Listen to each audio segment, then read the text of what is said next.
Good morning. I think it's afternoon. I think it's afternoon. Thank you. Thank you. I'm back in Brooklyn. I was in Manhattan. You know, they don't know the difference, but come to Brooklyn, they know the difference. Don't worry. It's afternoon. So good afternoon. And I want to thank you for coming out to this very, very important hearing. And as you know, this is important to us because whatever is happening to people, especially as it relates to their property, in our respective districts in the city of New York, we felt that we needed to pay attention, and we're happy that you've come out to support us in doing that. I have with me so far two of our colleagues, and as you know, this hearing is being co-sponsored by several of the members of the state legislature, those of us who are chairs of committees or who are directly impacted based on the districts that we represent. And of course, the number one member who is not here yet, but he will be along, is the chair of the New York State Senate Housing Committee, Senator Brian Kavanaugh. So we want to thank him for also co-sponsoring this. And I must say that we would not be here if it were not for our Borough President. So would you join me in just thanking Borough President Adams. So when we spoke to him the first time on this issue, he said to us, I want to be part of whatever you're doing to address this issue. So he sort of took it as a major concern and a major issue that he intends to continue to work with us in fashioning some response to what we hear here today. So that's why the testimonies are going to be so important, and we appreciate them coming. I want to just point out one hero of mine in particular, Yolande Nicholson. Come forward here. Let's give her a hand. And I think very often we don't know how these things percolate up to the top.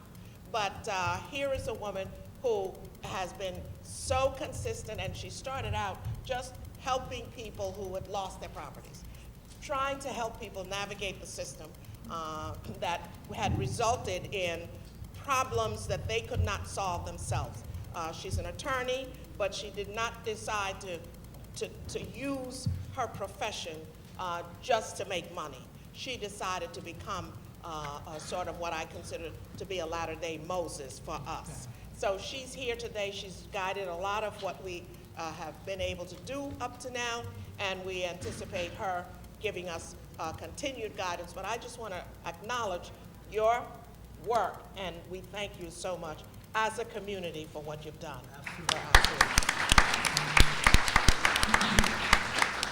And so I'm going to ask my co-chair of this to sort of introduce and tell us who our members are who are together sponsoring this day. So you rest assured, we're not here just to make speeches. We're here to hear from you, to hear testimony. And the first testimonial that you're going to hear is from the Attorney General of the state of New York. So Tish James's office is here, and as you know, she would be here herself, but she said she could not come, but she has an able representative who is going to start off our testimony. But first, we need to hear who are the members who are involved in this. And the first member that I want to introduce is the chair of the Black, Hispanic, Puerto Rican, Asian Legislative Caucus of the state of New York, Tremaine Wright. Thank you. Good afternoon, everyone. I do want to thank our Borough President for hosting us today and for also taking it as a charge when he heard of the news of everything that was going on in our communities, and realizing that as the head of Brooklyn, as our Brooklyn Borough President, he wanted to be a very active part in all of this, to our leadership under Senator Velmanette Montgomery, and to all the members of the Senate and Assembly that have participated in bringing this together and this convening so that we can examine what's happening. I want to say thank you to, I see a lot of my community members, my local district folks that are here today, ready to give testimony, be a part. I know that I've heard from a number of you in my office, and so I'm very happy to give you this platform to share your narrative with everyone in this city, and also to make sure that it becomes a part of the record. So as we move forward, we're finding solutions to address foreclosures, liens, outstanding, just really egregious fines that people are experiencing, and things that are all leading to unstable housing situations and loss of homes, that we're all active parties in this conversation. So thank you very much. And at this time, I guess I will ask one of our members from Harlem, Assembly Member Al Taylor, to give greetings. Good afternoon, everyone. I am honored to be here, and I have a particular interest myself because I live in an HDFC that we're experiencing our 4th foreclosure. And I don't know how many times people tried to sell the thing, and I've been offered, or money has been dangled in front of me. And so it's an easy lift. We're here to hear the testimonies, and I thank the Senator for initiating this, and I certainly want to thank the Borough President for making it possible for this to happen. But we're here to hear from each one of you that care to testify, that we can move the needle just a little bit further. So I am glad to be here, and thank you, my colleagues.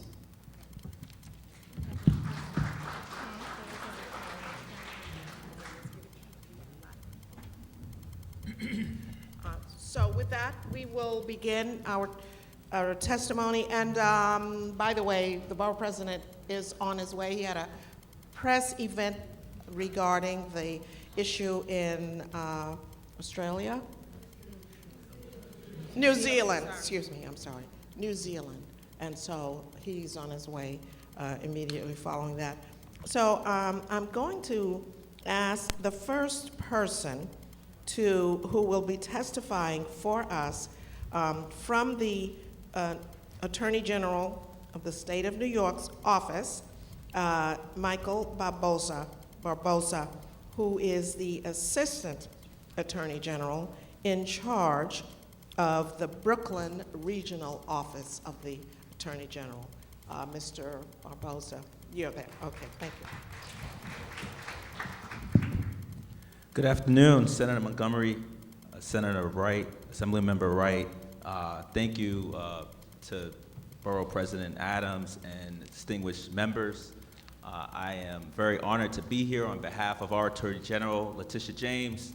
I serve in the Brooklyn Regional Office, where we help residents in Kings County address consumer problems, public advocacy, and particular deed theft and deed fraud in numerous housing matters.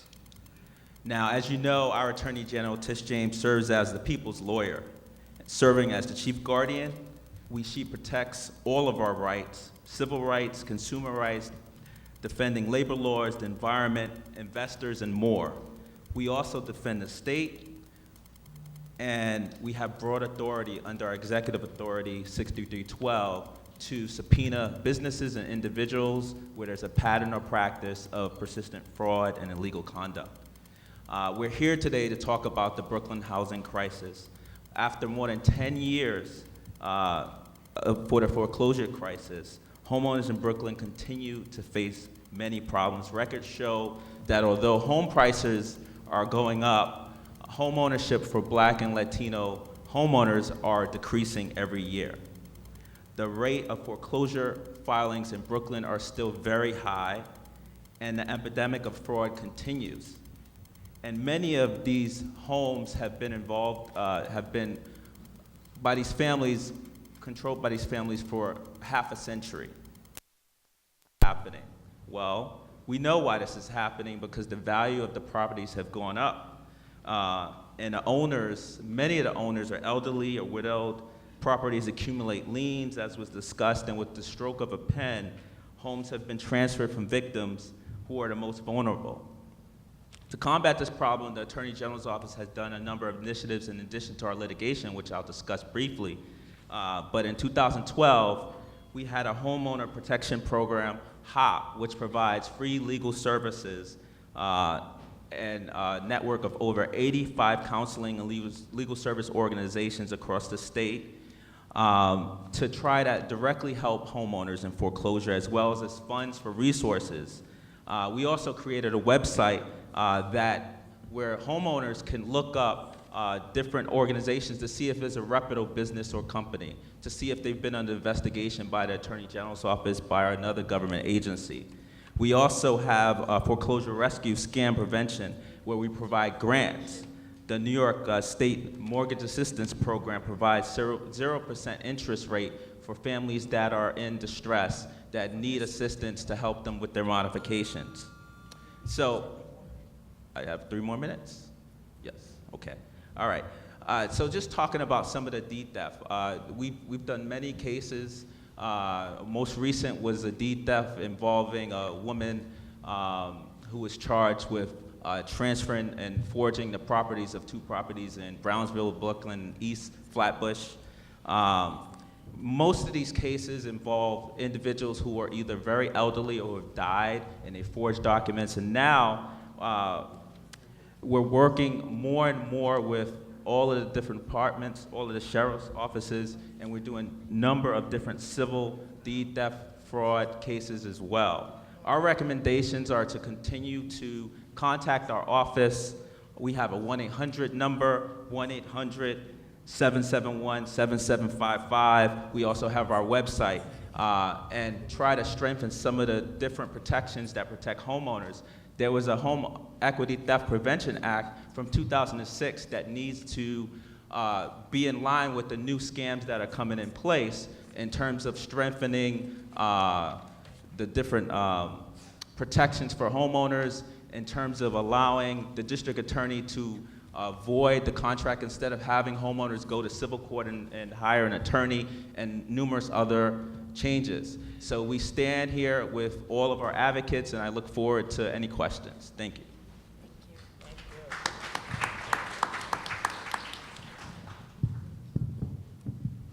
Could you quickly give us that hotline number again? And that's regarding deed theft issues that goes directly to you?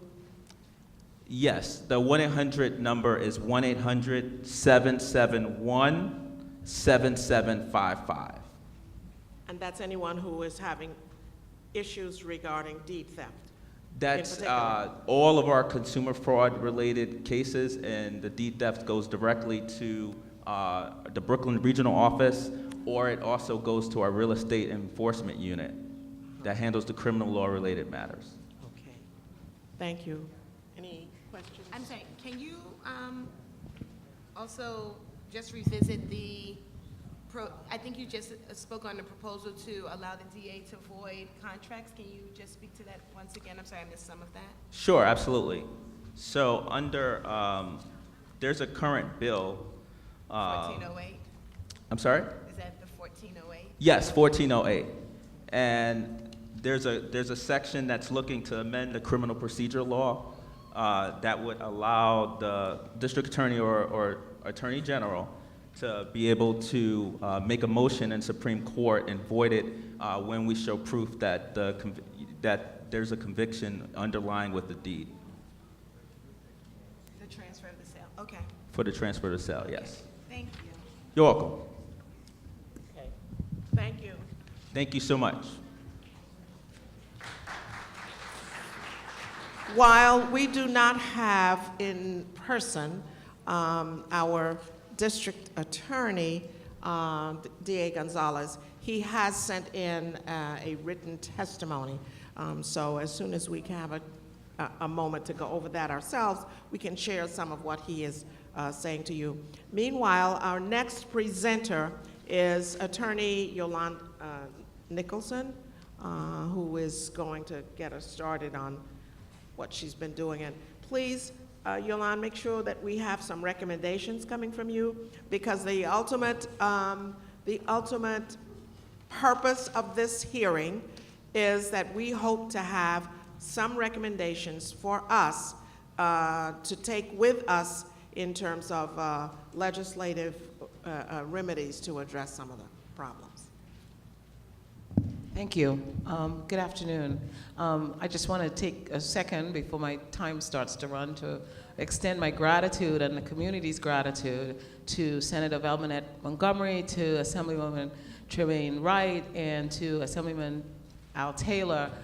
Senator Montgomery and her colleagues have really made foreclosure and saving homeownership and addressing or assessing the crisis the priority of their agenda for this session, and I'm certain that members of the community will be most grateful. With that, I'm going to start. The senator has graciously asked me to set the stage, so I may go over the time. There are different things happening in our community. We've been dealing with bank foreclosures for over 10 years, which are causing a huge loss. Recently, we have learned and have had to deal with city foreclosures under the TPT program, the third-party transfer program, so there would be some testimony about that. And I'm learning now recently that there's a program called the TIL program where property owners or shareholders have been waiting to be converted, and that presents its own problem. So with that, I'm going to begin, and please forgive me for the length of my testimony to sort of set a framework for you. As I stated, my name is Yola Nicholson. I've been practicing in the area of foreclosure defense and prevention since 2010.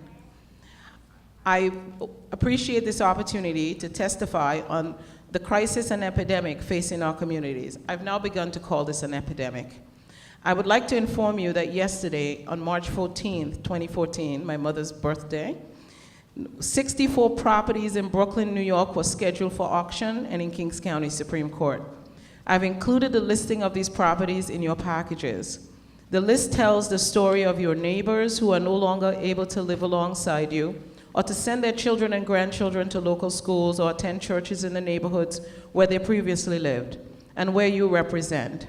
However, the list does not tell the stories of the families, children, and seniors who have lived in or are part of the legacy of the property's auction, or who are ushered to an elusive investor with a deed or equity theft transaction, or by a deed in lieu. What we may never know is the number of families who have been able to remain in their homes if the courts were not making a mockery of the protections adopted by the legislature to save homeownership whenever there's a possibility for a loan modification or a reinstatement of mortgage payments. What we may never know is whether or not the pleadings and affidavits on which the plaintiffs secured foreclosure judgments were granted to the auction were fraudulent or without credible basis.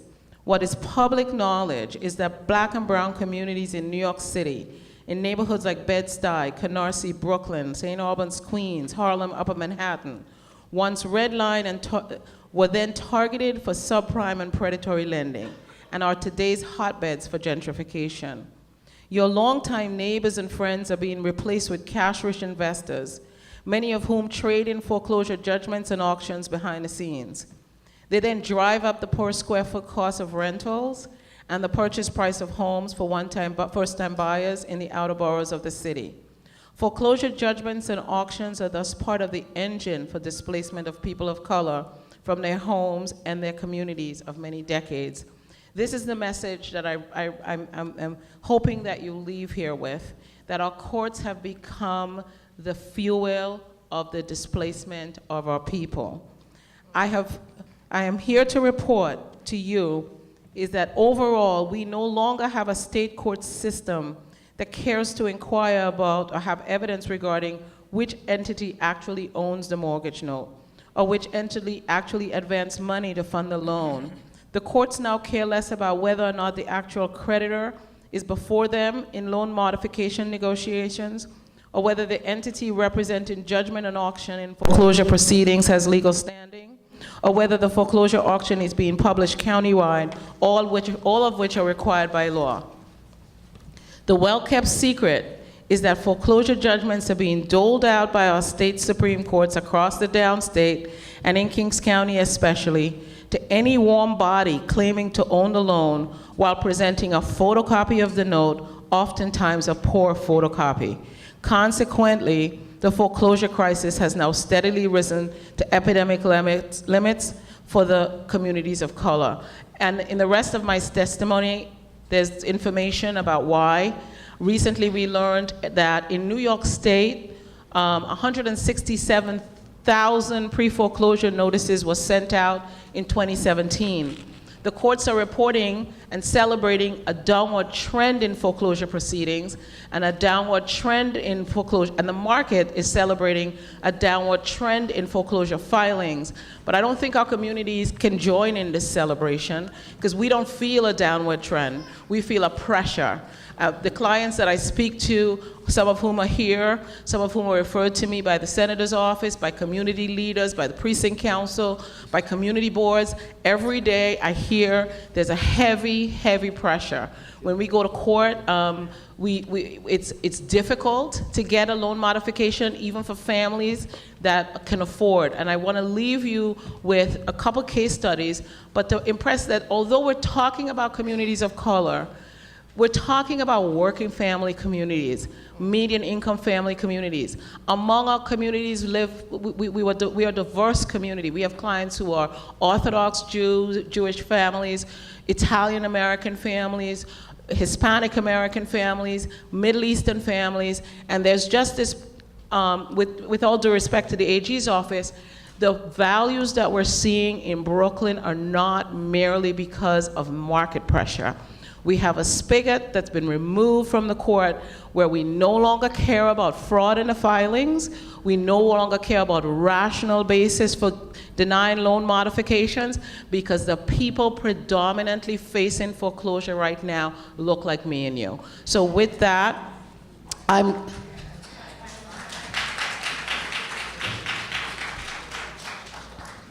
we also have a court system that I believe has been a little compromised, maybe unwittingly, and as such, one of the solutions, in terms of solutions, is that we are asking for a moratorium on foreclosure proceedings, all moratorium proceedings, so that there can be an investigation as to why an amazing, seminal, landmark body of laws that the New York State Legislature put in 2008, 2009 to save homeownership is not working. We're also asking for, and there are certain decisions that are now being made by the appellate court that appear to do an end run around the evidentiary standards in the civil practice law and rule, starting primarily with the question of whether the legal owner of the loan is in front of the court, is in the court, has the right to foreclose. So we're going to ask the legislature to tighten up that law because the courts have said, especially for pro se litigants, that they waive that right to request or ask or demand that if they wait too long to put their hand up and understand what an answer is. So, so those are the primary things, and out of the moratorium is to investigate what's going on, and we will figure out other solutions. But I just want to share with you, before the case study, she was supposed to be here, so I'm actually using up her time, of Ms. Thekla Mohansing to illustrate the challenges facing homeowners in foreclosure proceedings. I also have with me here Mr. Joseph Redhead, who has been trying to get a modification for a long time. Retired Justice Spinner is going to talk a little bit about some more solutions, and then we would move to the TPT program. On Monday, my colleagues and I filed a complaint in the Southern District, naming the city as the defendant, asking the federal court to declare the law under which the city is seizing properties for third parties transfer to be invalid. It is invalid. And to stop this bend of saying we're doing affordable housing, but our people can't really afford to live in the affordable housing. So, first I'm going to read you Ms. Mohan Singh's testimony. She actually is in bed after recovering from stress from trying to save her home. And she was hospitalized last week and really regrets that she couldn't be here. Ms. Mohan Singh migrated to Brooklyn with her mother at 14 years old from Trinidad and Tobago. She attended high school in Brooklyn and then CUNY Queens College. Ms. Mohan Singh's fiance died when her son was an infant. She later lost her mother unexpectedly in 2010. At the same time, Ms. Mohan Singh's subprime mortgage loan adjusted and her monthly payments became unaffordable since her household income was reduced and significantly. Her mother was a New York State registered nurse. In 2010, Ms. Mohan Singh endeavored to get a loan modification using the resources made available to borrowers by the federal government. She also shared with her mortgage service company that her deceased mother had left a college fund for her young son, which she was willing to apply to her payments to keep the loan current while she was applying for a loan modification. Tellingly, no loan modification was offered in 2010. Ms. Mohan Singh was referred to me in late 2010 when the servicing company threatened to foreclose. A foreclosure action was commenced in 2011 by Aurora Loan Services, which then became Nation Star and is now known as Mr. Cooper. I embarked on the process with her to secure a loan modification in the foreclosure settlement part of the Supreme Court, as is her right under the CPLR, and for which she qualified. However, nothing shy of brinksmanship and gamesmanship ensued by the attorneys representing Aurora and then Nation Star, until the matter was briefed for a ruling on the foreclosing plaintiff and its agent's lack of good faith in loan modification review and discussions. In early 2016, her case was taken away from the assigned judge who presided over these proceedings and to whom papers were submitted in support of her request for the court to exert its authority to determine whether the plaintiffs had acted with bad faith and whether interest should be told as a result. Ms. Mohan Singh qualified all along for a HAMP, every step of the way. She works for the Girl Scouts. She's been working there for 18 years, and she should have been given a modification. Following the time that rocket docket proceedings, which I've explained in my paper, were implemented, the case was reassigned to a special foreclosure part, and then it lingered in what's called the shadow docket of the court. The bad faith hearing was never held.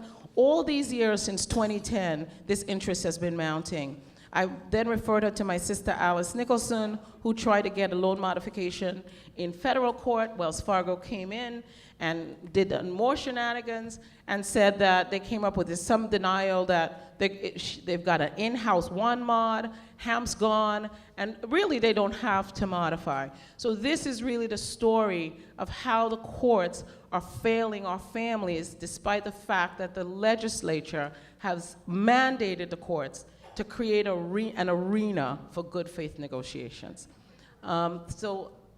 Having said that, I'll ask maybe Mr.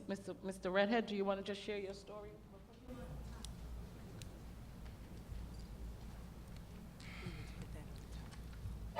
All right, good afternoon, ladies and gentlemen. My name is Joseph Redhead. I'm a construction worker. I walk on the Tri-Borough Bridge,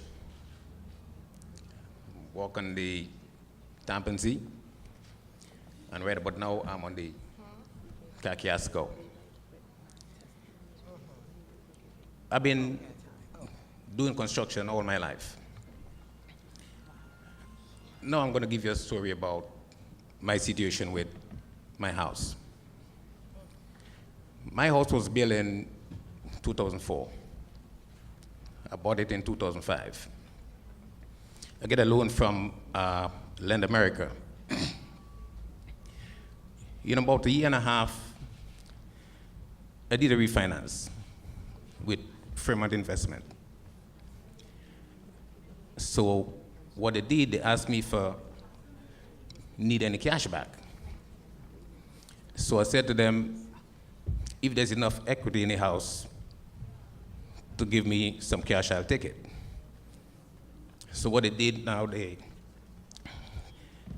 loaned me $100,000 and put it on top of the loan, and the loan become more than the value of the property. And they gave me a check for $37,000. So then, actually, they sold the loan to America Servicing Company. So they here now. I had In terms of time, just get.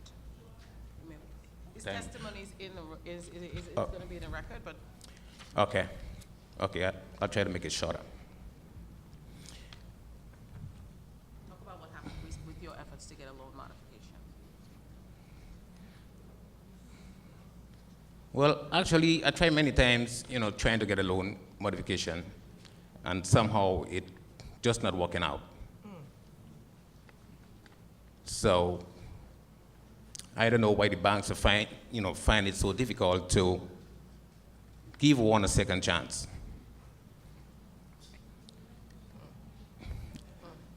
Well, actually, I have a wife, and I have 3 kids. My daughter, and I got 2 boys, they're twins, and all 3 of them is in college. So it's pretty hard. But for the past 3-4 years, I've been working steady. I'm a union carpenter, but somehow things just not working out for me. So it's pretty hard. Thank you.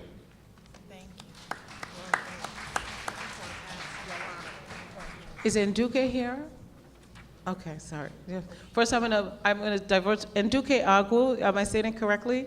He is the Deputy Director at Brooklyn A Legal Services, and I've asked him to just share with the legislature and the senator and the assembly members his experience in trying to get loan modifications for families.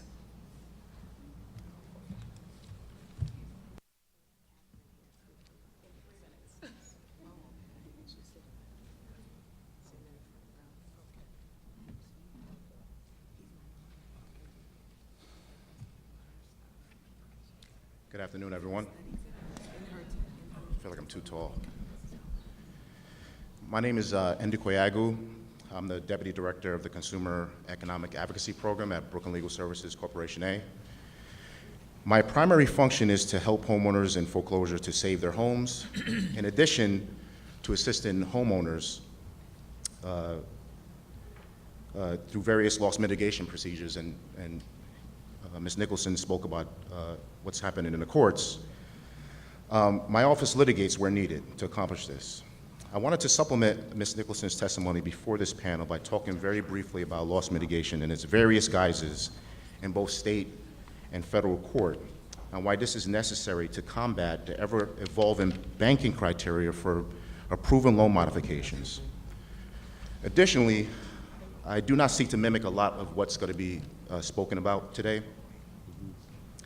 So today, New York CPLR 3408 requires mandatory settlement conferences to be held as a formal loss mitigation process for all residential foreclosure actions of owner-occupied homes. With the expiration of the federal Home Affordable Modification Program, which was called HAMP, in December of 2016, struggling borrowers have had a turn to standard in-house modifications for relief for financial hardships. In-house modifications have been a staple of American banking since well before HAMP. A primary benefit of HAMP, however, was the standardization it provided to lenders throughout the industry. Before HAMP, loan modification processing procedures varied with each institution, and applicants had little room for review of a private denial outside of the legal safeguards built into New York State's foreclosure legislation. HAMP's expiration, however, has not brought a corresponding decrease in financial hardships. In fact, HAMP's expiration has increased the hardships facing home borrowers who previously defaulted, since interests owed continue to accrue in a climate where there's no federal or state programs or law to encourage loan modifications. The question then remains as to whether a return to in-house modifications will result in an increase in arbitrary denials and roadblocks for struggling New York borrowers. My answer to that question is yes. With HAMP gone, I've seen banks, investors, private equity firms, and the like reverting back to creating in-house criteria and formulas that make it harder and harder to qualify for affordable modifications. These new formulas or criteria are capricious and arbitrary and create automatic scenarios that fail. I'm going to continue. For such things like net present value, and I'm going to talk about that very briefly. What is difficult about this is that banks and various investors do not explain the formula they use to come to these arbitrary conclusions and claim them to be proprietary, and it's something that Alice Nicholson had when she brought it to bankruptcy court, as something that I've seen. Despite CPLR 3408 has allowed us in state court to still hold the banks accountable and maintain an environment where modifications are still obtainable, albeit with more pitfalls, in both Brooklyn and Queens, various legal services organizations, Brooklyn Legal Services Corp. Included, have been fortunate to be allowed by some judges and referees to step into the courtrooms and conference rooms as friends of the court and offer additional help and protections to homeowners. Additionally, the federal bankruptcy courts in Eastern and Southern District, which covers Brooklyn, have adopted loss mitigation procedures to address the continuing foreclosure crisis. I want to make it clear that with the exception of FHA loans, there is no longer any legal standard for judges in state and federal court to require national or local banks, hedge fund servicers, investors, or the like to submit a coherent or credible basis for denials. I recently represented a homeowner where Wells Fargo, this could be a common theme, I guess, denied him because they indicated that even though his income made the loan affordable, so the payments were affordable based on his income, he was denied because of net present value. Essentially, his debt to income ratio was too high and they were better off foreclosing on his home. I'm still litigating this case. Regardless of all these protective procedures that have been put in place, it is getting harder to get around the ever-evolving rules and restrictions being created by banks, investors, private equity firms, and the like to deny homeowners an affordable modification or similarly doable loss mitigation alternative. We are also fortunate that many in our judiciary, both in state and federal court, still hold the banks accountable for unscrupulous, unfair practices. Thank you for your time.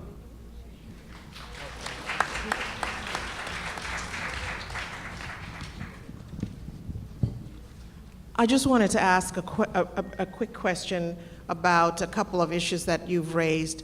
One is the moratorium. Now, we did a letter, and I think about 20 of us signed on. It was a sign-on letter, elected officials, asking for a moratorium on, I think, the TTP program, specifically. And we wrote to the mayor, and we wrote to all of the leaders everywhere, everybody that we could think of. And we got basically no response. So clearly, what we did at that point, asking for a moratorium, did not work. So I'm just sort of wondering if we need to do something more than that, and if so, what would that be? That's one question. The other question is, I'm looking in the information that you gave out, and you talk about, and you gave us a map of the foreclosure notice time. So my question is, there are some areas where people receive over 100 days notice. There are other places in the borough, in the city, I guess, but especially in my district and districts that we represent, they receive far fewer days in terms of a pre-foreclosure notice. Is there a role for us in terms of legislation with regards to notice? And if so, what would that be? And if you, I don't have to have an immediate answer, but that would be one of the areas that I would be very interested in learning about. I will follow up in more detail with your office and with you about this. With respect to the second question, and then I'd like to turn to Judge Spinner because he will actually lay out the recommendations legislatively that we're looking at. But your second question is very, very key for saving homes. The 90-day pre-foreclosure notice that was passed in 2008 was intended to do two things. Before someone gets into foreclosure, for that borrower to work with that lender to try to figure out how they can modify their loans. The banks just use it now as perfunctory. They just, you know, they claim they serve it, and so there might be some things there to look into. We haven't seen instances. Well, we've seen a lot of instances where they claim in court that they've served the notices, but there's no evidence that they served the notice. The second important thing is that the courts have taken the position that the lack of serving the notice is not jurisdictional. So we're getting cases dismissed for failure to serve the notice, and then the cases just are coming back 3, 4 times, 5 times, 6 times. Or if a borrower is pro se and they somehow went to conferences but they didn't put in an answer, they waive that right along the way to challenge the notice. So those are going to be some of the recommendations. And with respect to your first question, I think I'm going to turn to Judge Spinner and give more detail after. And by the way, just so that you know, that each of our houses, the Assembly and the Senate, each of us have put out in response to the governor's budget proposal, our own proposals.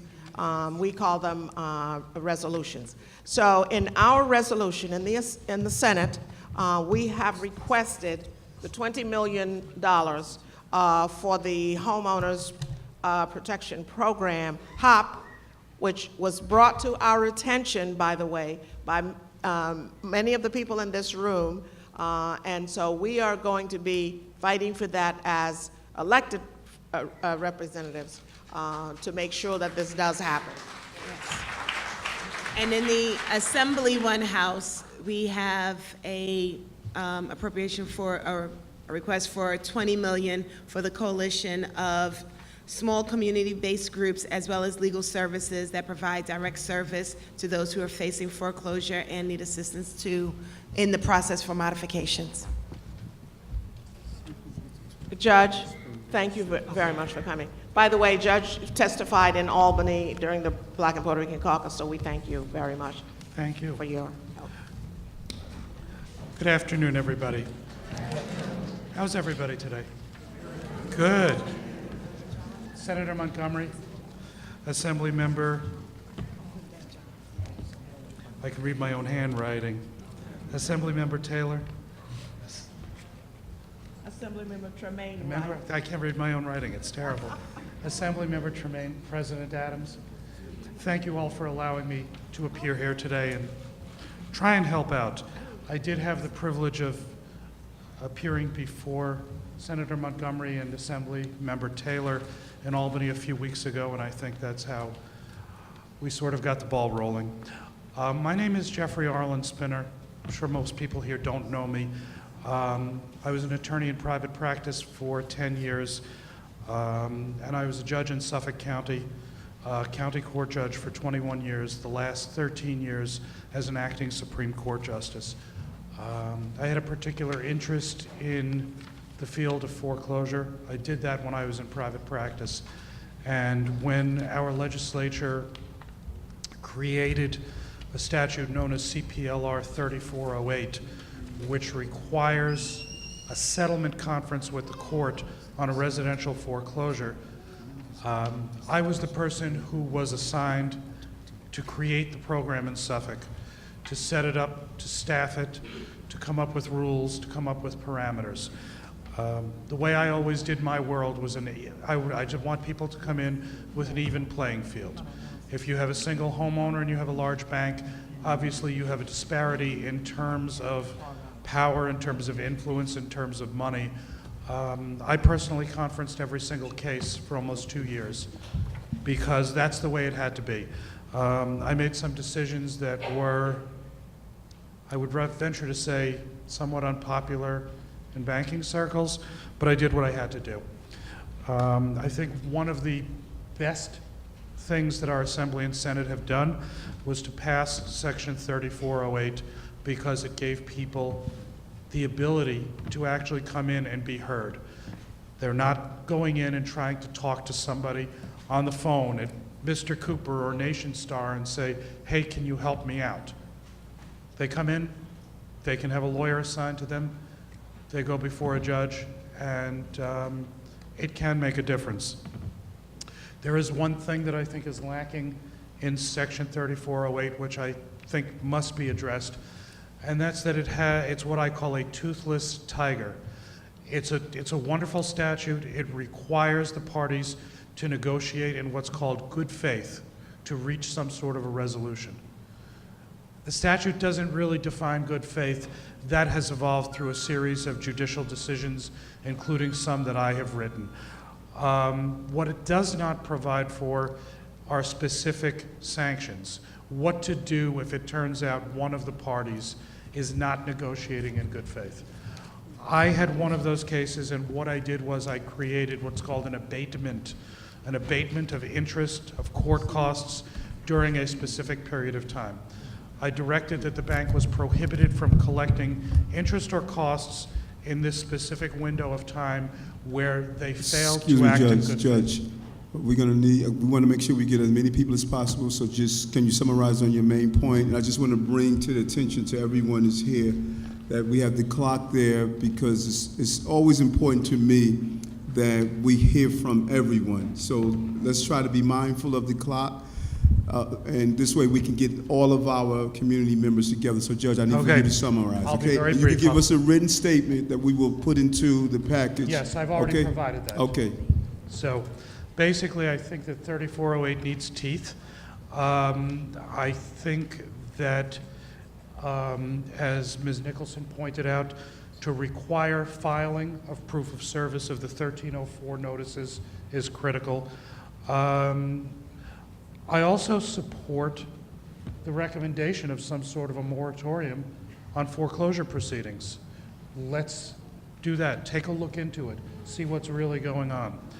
But I think if they can also, I have it in my written statement, that the issue of standing, which is the ability of a party to actually come into court and assert their rights, that's not something that should be waivable.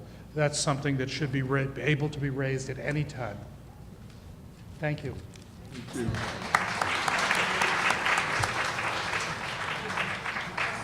Thank you, Judge So Spinner. now that we've heard from our borough president, thank you very much, Yolande. Are you? I was going to switch to TPT whenever you're ready. Okay, so let's do this first, please, housekeeping.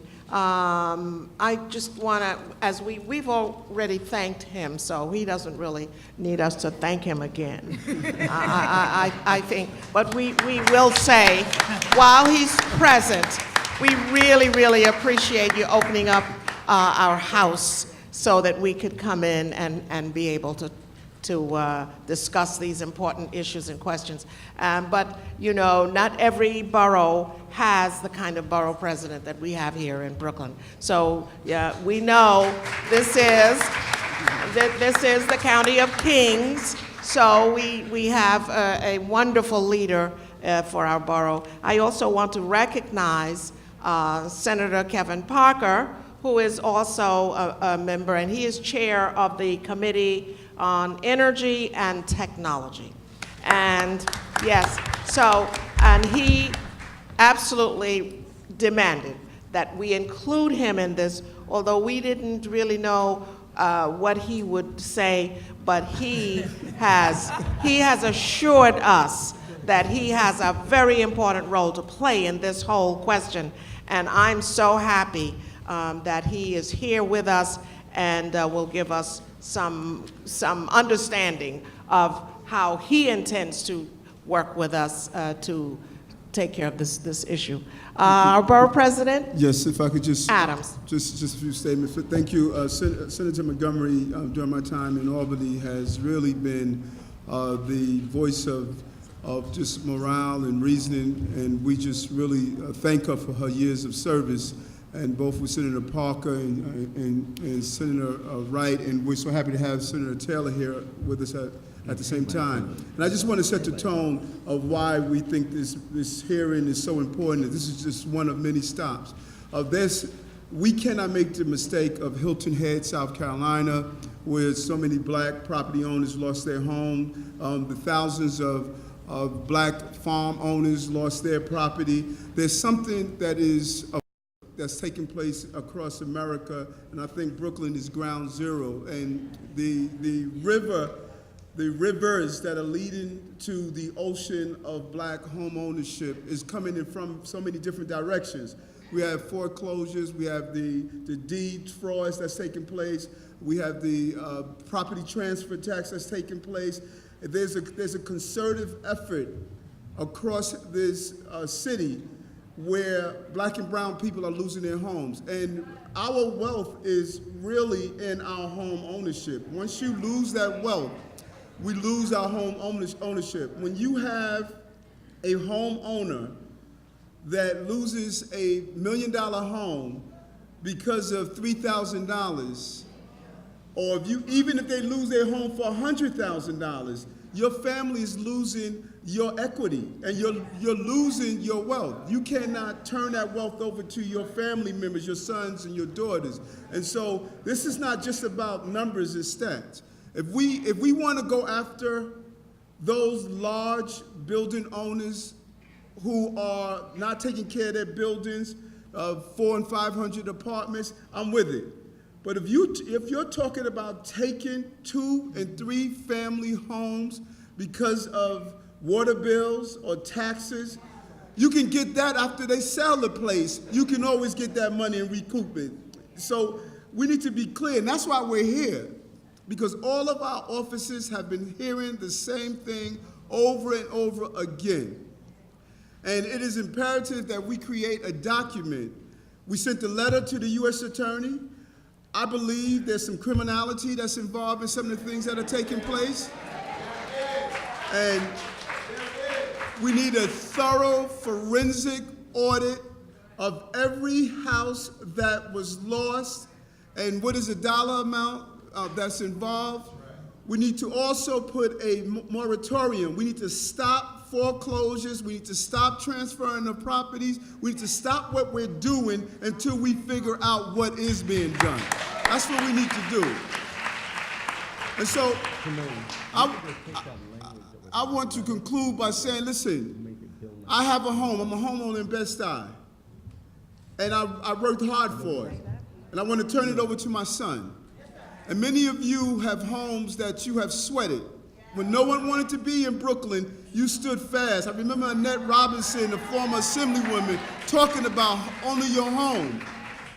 And I'll be darned if we're going to allow people to come in and just take those homes from you.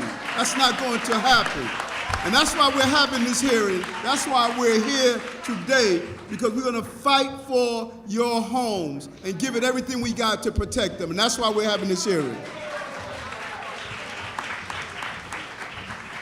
Thank you, Borough President Adams. And I want to acknowledge our former Assemblywoman, but forever our current leader, Assemblywoman Annette Robinson. She is here with us as well. So one of the builders of Bed-Stuy. And I believe that Edline Jacquet, who is here representing Senator Montgomery, is he here? Is the Chief of Staff for Senator Montgomery? It's a she, I'm sorry, Edline? Okay. Mara Roca, CB7, Community Board 7. Where is, okay, all right. Celeste Morris, where's, oh, there she is. Okay, thank you. CB7, one of the community boards in our district. Where is Maria? No, she's in the back. She just stood up. Celeste, where is Celeste? Oh, thank you. Thank you, Celeste. Celeste is one of the soldiers in our Army forever. Gabrielle Torres is the Legislative Director for Assemblyman Walter Mosley. There he's there. Thank you for coming here and representing our Assemblyman. And Karen He. Where is Karen? Oh, thank you, Karen. Karen is representing the Comptroller of the State of New York, Comptroller DiNapoli. Thank you for coming. I know that the Borough President has really set us in motion, and I really appreciate that. But I also, one of my colleagues, Senator Parker, has a response to some of the things that he's heard this morning, and I wanted him to respond to that. Good afternoon. You have to hold it close. Okay. Yeah, there you go. All right. Good afternoon. Let me add my voice to those thanking Borough President Adams for opening up the People's House and allowing us to hold this important public hearing. And couldn't be happier to be joining my colleagues in government to talk about this issue that's important. Some of you know I represent the 21st District in Brooklyn, which is part of Canarsie and part of Flatlands, but principally Flatbush and East Flatbush, Midwood, Titmus Park, Windsor Terrace, and Park Slope. I see a number of my constituents in the audience. We have a very large homeowner community, much like Bed-Stuy, which is represented here, much like Harlem that is represented here. And exactly what you heard the Borough President say, I want to associate myself with his comments. One of the things that's important as my role as the chair of the Energy and Telecommunications Committee is that we oversee the PSC, and right? That's the Public Service Commission, which oversees things like water rates, electric rates, utility rates. And so there's a conversation that needs to be had with the PSC and those folks around this issue as well. Also have been working with organizations like PULP, the Public Utility Law Project, which is a nonprofit law firm that has been addressing these cases with Con Ed, Keyspan, and also many of the water boards around the state. But there's a real legislative role here that I think that we're going to have to figure out. You heard Senator Montgomery refer to a letter that was written that calls for a moratorium. We're going to be moving once, towards the end of this to try to get the language for that letter into the state budget so that we actually create a moratorium in the state budget for the state of New York in terms of foreclosures. So that's going to be the first step, and we'll create some bill language as well to make that happen. And so we hope that we will, by April 1st, get that lined up and get that legislation moving in the context of our state budget. And we think that that is the best and most effective way to move at that time. In addition to the other notes that we're taking around the legislative fixes that we're hearing from the experts today. So I just want to thank everybody for their time and their energy for being here. And I also want to announce one of my colleagues who just joined us and is actually the chair of the Senate Housing Committee from Brooklyn and Manhattan, Brian Kavanaugh. Well, welcome, sir. While he is getting settled, we'll hear from our next speaker, our next testimonial, and then we're still on We're going to homeownership, TPT. so can you come back in a little bit Say that, sorry? after John? Can you come back? Yes, is John here? Dr. John Dr. He said he might be late because, yeah, he said he might be late. I just wanted to, I was just to extend my personal greetings to the Borough President. Thank you again for hosting this and taking the lead, and to Senator Kevin Parker, who's constantly reaching out and offering his office's help and resources to address this problem. We just want to, in the interest of time, we're going to move quickly.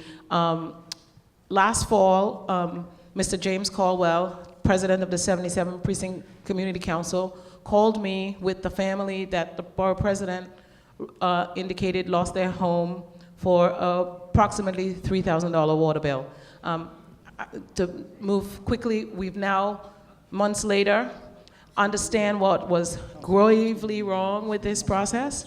And on Monday, we filed a complaint in federal court asking the Southern District to look into the law, the New York City local law for TPT, and to also look into the validity of it. We believe that New York City has usurped the authority and they're given to them by the state legislature to collect taxes. So that will move along. But in the interest of time, we had 2 TPT families to speak, but Mr. Burrows, if you don't mind, Mr. Burrows has a, Mr. Burrows is in Mr. Taylor, Assemblyman Taylor's district. Their building did a really wonderful video that shows the lack of success for TPT. That video will be part of the record and will be uploaded in the interest of time. I think we're gonna just do, if you don't mind, do you mind? We just do one person, unless they would, it's up to the panel. But Ms. Murchison? Well, we have several other. Yes, that's what I'm saying. 5. So I was thinking we should just, it's a really, I think we could just have those things uploaded and move to the other things. Okay, thanks.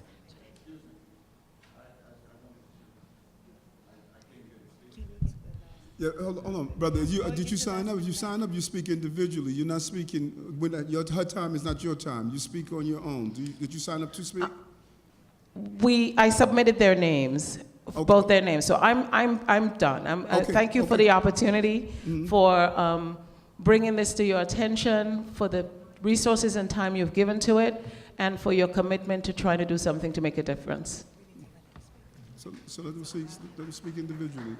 Mr. Burrows, I guess. After this young lady that's at the mic, okay? Thank you. You're welcome.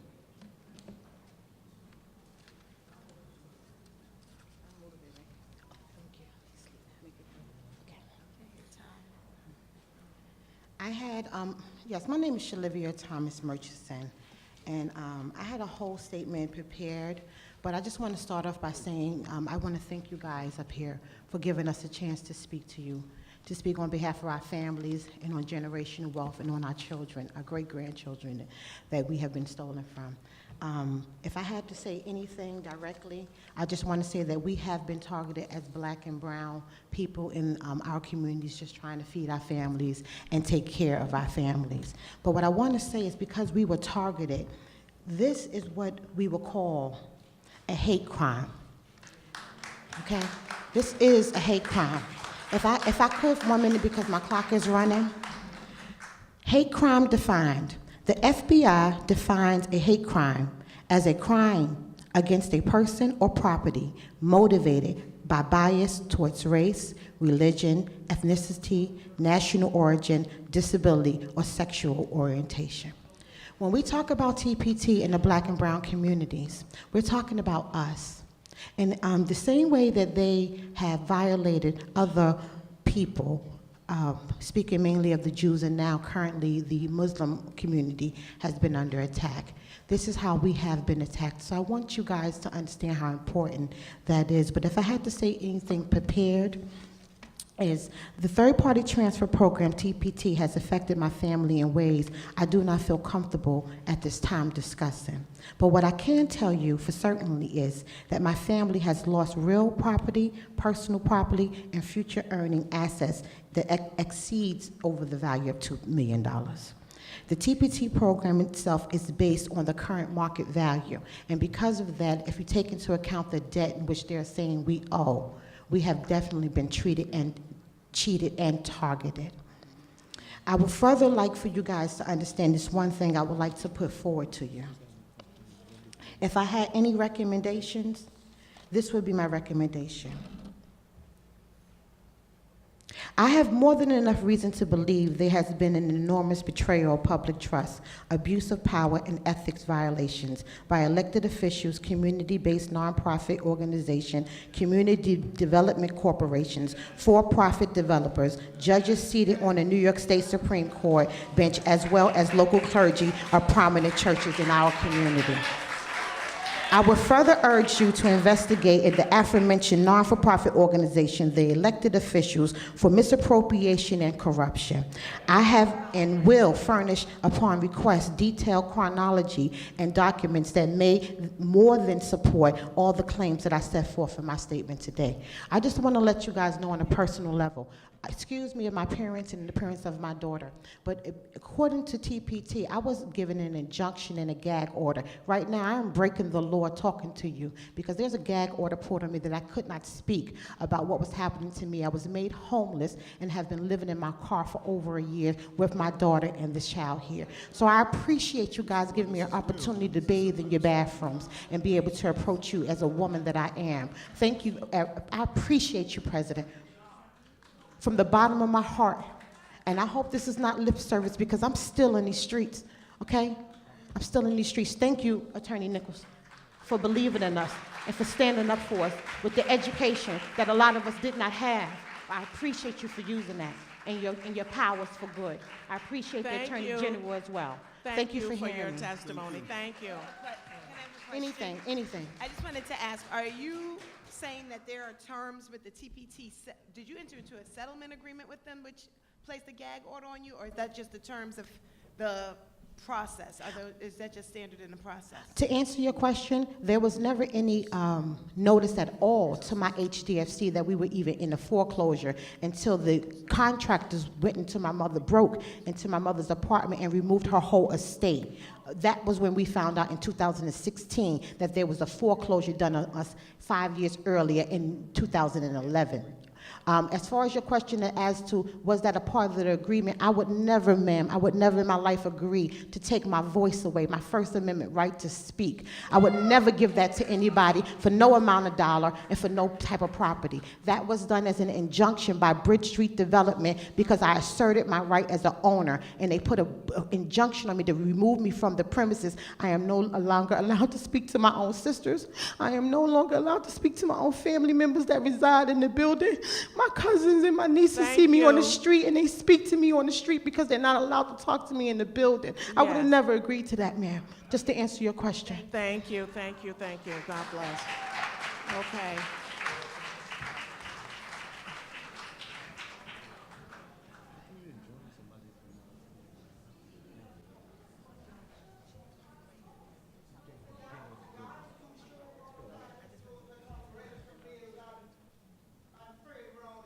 Hold on, come on, sister, come on. We want to do this so we get the information. Let this gentleman speak. I'm sorry about that. Sorry, let me pull mine out from under here. Let me just say that we really, this, as the Borough President has made very clear, we're trying to get as much as we can, some direction. So this is really not for us to just hear the stories. We want to talk about the solutions today. That is the purpose, and so if you can stick to that, be quick, and because we have to be out by 5, but we do want to hear what the people who've been suffering this, who've been working on it, there are legal people here. Judge Staten is here. Is Judge Betty Staten anywhere here? I know she's been talking to me. She was the one who actually said we must get that $20 million back in the budget, which is what we've, Judge Staten, we have it in our budget, our resolution, you should know. Just want to report to her. So please go ahead, and if you can stay within the time frame, we would appreciate it. Thank you. Thank you. I'd like to just say thanks to Borough President Eric Adams. I'm from Al Taylor's district, 71st Assembly District in Harlem. Our building is a current participant in third-party transfer, and as Mr. Taylor alluded to earlier, we've been through and currently in the foreclosure process, proceeding actually. It is my opinion that the entire process is illegal because everything about what took place to get us into the third-party transfer is illegal.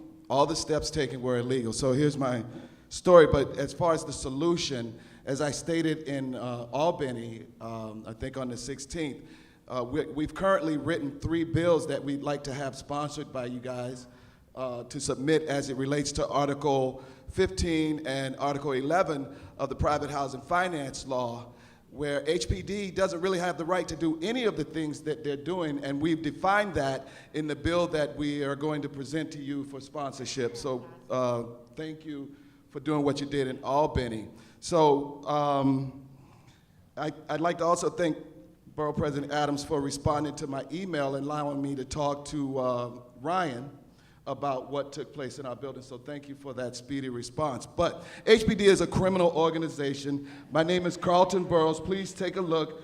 Well, the video is not going to be shown. The TPT program is an utter failure. Residents are deceived into thinking that they are getting a good deal because of the low purchase price now being offered to have them walk away from their cooperative apartments that were initially offered for long-term stable residency. In addition to the resident shareholders are unlikely to be in a positive equity position since millions of dollars in construction, mortgage loans were made against the building for rehabilitation that was never done, but which has resulted in a pending foreclosure action against the building and our HDFC. The TPT program is labeled as a limited equity program. The TPT program should be labeled as a no equity program. The regulatory agreement violates the US Constitution and the New York State Constitution. Maintenance along with an annual 2% increase we will ultimately be priced out of our homes. This program robs us of our economic prosperity. Look at the apartment size and the market value. After 30 to 40 years, residents would have paid $900,000 to $1,250,000 in maintenance fees per apartment. The TPT program is designed to fail, and that's exactly what it's doing. The TPT program is tainted with fraud. Well, I'm gonna need you to sum up, okay? Sum up, come to the main thought process. Well, one of the highlights of our situation is they did all of this work and they willfully and purposely misfiled the job as to represent non-compliance with the law. They have violated the multiple dwelling law, they have violated banking laws, they have violated SEC laws, but yet we're in court on an illegal foreclosure proceeding. So I'm here today to ask that all the officials here extend a letter to the Department of Justice. And I know Borough President already has, but I think there needs to be a barrage of letters, as many as possible, so that we can get some attention into this criminal organization known as HPD. Thank you. Brother, excuse me, that's not how many units. Brother, how many units of housing, apartments in your building? 51 units. And currently, is it a rent stabilized? What type of? Well, we're supposed to be a cooperative, a HDFC cooperative, but based on my research, all the legal documents that I've read, we're not really any of that because all the documents are fraudulent. And how did they start getting involved in your building in the first place? What happened that started? We were invited to participate in the third-party transfer, say maybe 2000, 2001. Okay. It was a rehab. Thank you. Thank you.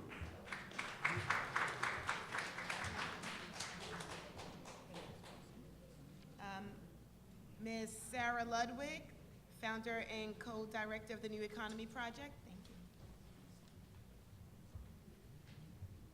Good afternoon, everybody. I had come ready to share some maps of Brooklyn and New York City. And so, since we don't have the ability to show them, can we all imagine together some things? The maps show what we already know, but I want to make a few points about them. So my name is Sarah Ludwig. I'm the founder and co-director of New Economy Project, which was started in 1995 and works with community groups to promote racial and economic justice and community-based, community-led economic development. Our understanding of the world is that the system that we have does not work by the lion's share, most people, and that we need to fundamentally transform our economy and our communities and our structures in order to attain any degree of justice. So I'm going to talk today about some mapping analysis we've done talking about bank redlining. I want to talk about the foreclosure crisis, which is in the present tense. I want to talk about solutions. And I want to thank members of the Assembly, the senators here, and the Borough President so much. Senator Parker, you're my senator. The organization that I work at, New Economy Project, is citywide.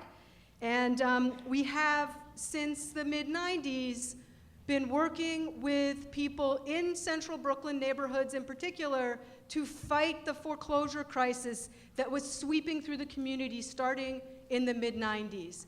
And I want to make a special shout out to Senator Montgomery because it was 20 years ago, 20 years ago, that she held a hearing, a community forum about the foreclosure crisis that was sweeping through the community.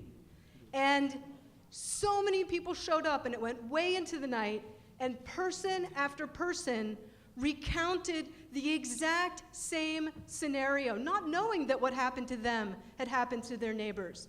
And it became kind of eerie in the room, but also very powerful to hear people talk about how they had basically had their homes stolen out from under them. And at the time, the big refinancing scams on the block, because that's how it was happening in the mid-90s, were being done by one company that had the lion's share, that was really had a hold. Does anyone remember that company? Delta Funding. And that hearing, thank you, Senator Montgomery, led to investigations and prosecutions by the State Attorney General's office, by the United States Department of Justice and 2 other federal agencies, and it also allowed many of us, here we are 20 years later, am I 3 minutes up? Yes, That's yes, impossible. you are. Still in this room, to understand that what was fueling Delta Funding was Wall Street, that it was Wall Street that was benefiting from this wholesale theft. So here we are now. I'm going to share with you just a couple of quick things. I need for you, you have a few recommendations that you're going to I have some recommendations. Okay, can you get to that, please? I will. I'm going to, we'll put on our website, neweconomy.org, neweconomynyc.org, our presentation, because there's maps. I want to show you just how redlined this city is, just how segregated this city is. There are zero. Ma'am, I'm sorry. Okay. I need for you to get you the recommendations. Okay, I'm sorry. I do feel like some people were able to talk for a really long time. And you. Shh, hold on. Okay, we just put out a report on foreclosure risk in New York State. And we have found that, you've heard these numbers cited, it comes from our research, that 167,000 pre-foreclosure notices were sent in the year that we studied, 2017. That's the most recent year. And I want to just tell you, for the whole state, 9 of the 10 most affected zip codes are in New York City. Recommendations. Canarsie, Flatlands, et cetera. I'm going to give you these. Recommendations include the following. My understanding is that the Senate, like Senator Montgomery said, has put in a resolution $20 million for foreclosure prevention legal services. My understanding is that the budget itself is now down to $12 million in the Senate, and that the Assembly still has $20 million. We cannot cut that funding. It would be devastating to go beyond $20 million, which is not itself enough. So please do not reconcile at 12. We need to have 20 or more. The other thing is there is a whole coalition of labor, community, faith-based and other groups, civil rights organizations that are advancing affirmative solutions under the rubric of the community equity agenda. And that agenda has in it a very strong recommendation for building community wealth. And that starts with funding community-based financial institutions, like community development credit unions and loan funds, community-controlled financial institutions that are in the business of serving redline neighborhoods. Hold on. I need for you to sum up. I'm summing up. The sum up is that in 2007, New York State created a fund for CDFIs, and not $1 has been put in that fund in 12 years. So please, legislators, please fund the CDFI fund. It is a very simple, no-brainer, bang-for-buck sort of thing. My other recommendations are in here about... Thank you. Hand in your recommendations. We're gonna look at it. Listen. I need y'all to feel me. We don't want to rush you, but we want to get as much as possible. If there's something written we can digest. This is not an exercise in just hearing our voices. We want to do something here. And so by you giving, if you got something written, we would take it, we're going to absorb it. These are quality legislators. So if we're telling you to adhere to a time, it's not to be discourteous. We know this is a passionate issue, but we want to do this right and thorough. And so that is why I'm playing the bad cop. But I just want to make sure we can get it done correctly. Thank you. Hand over your information, and we're going to process the information you're going to send it. Thank you very much. No, we don't have any questions. No, we don't have any. The other thing that people should recognize is that you're kind of, to some degree, preaching to the choir. And so if you get to you spend more time on your recommendations, because we understand how bad the issue is, right? So you don't need to convince us that there's a problem. What we need from you is to understand the specifics of the things that are happening to you, and the things, if you have recommendations, what you think we ought to be doing to, in fact, help you solve these situations. Right. So thank you so much for your cooperation. And as our next speaker, Catherine Isaby, Senior Staff Attorney from Brooklyn Legal Services, comes up, I just would like to add that one of the budget priorities for the Black Caucus, Black, Puerto Rican, Hispanic, Asian Caucus this year is the funding of the CDFIs. Oh, great. Thank you. Good afternoon, everyone. Thank you, Borough President, Assembly members, and senators, and especially my Assembly Member, Tremaine Wright, and my Senator Velmanette Montgomery. My name is Catherine Isaby. I'm a staff attorney at Brooklyn Legal Services. We are part of the largest provider of civil legal services, and we have the largest foreclosure prevention legal services project and the oldest. I personally have been doing this work a little over 10 years, and I've spent a lot of time with Yola Nicholson picking her brain, even back when she was working with Ed Towns. And I'll try to stay within my time. Going straight to the recommendations, the funding that's been discussed for the Communities First Network is absolutely crucial. We cannot meet the need. You see, this room is full of homeowners.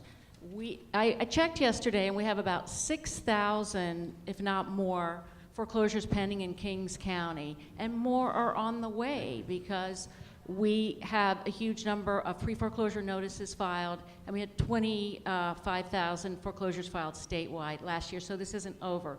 We can't help everyone with the resources we have. So this funding is really crucial, not just for legal services, but for housing counselors who do an incredible job helping people to get loan modifications, even in this post-HAMP world. Some of the other issues that I wanted to mention are the extension of the provisions in the civil practice law and rules and the real property actions and proceedings law that were part of the 2008-2009 foreclosure crisis legislation. Those are going to sunset early next year. We have to extend those, which include the mandatory foreclosure settlement conference and some of the pre-foreclosure notices. And I understand that the Assembly and Senate have taken up bills to make those permanent, and thank you very much. Those are really crucial bills. Another situation that Mr. Barbosa from the Attorney General's office discussed was the amendments to the real property law 265, I believe it is, concerning deed theft. This is also an area where we've had a lot of frustration because the law didn't have enough teeth. The amendments that have been sponsored, which I believe just passed in the Assembly yesterday, are going to help restore homes. You know, when your car gets stolen and the police find your car, they give it back to you. But when someone steals your house, they don't give it back to you. You have to go to court. You have to hire a lawyer. And there aren't a lot of us. And affirmative litigation to try to get someone's home back takes years. Years and years. So this is also going to have a incredible effect on the victims of deed theft. So my time's up. I think I'll just say thank you. Thank you. Thank you. Our next speaker is going to be Ivy Perez, Senior Policy Research Associate for Centers for New York City Neighborhoods.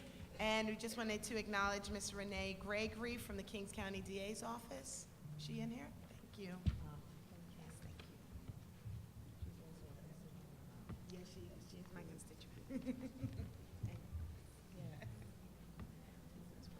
Good afternoon, everyone.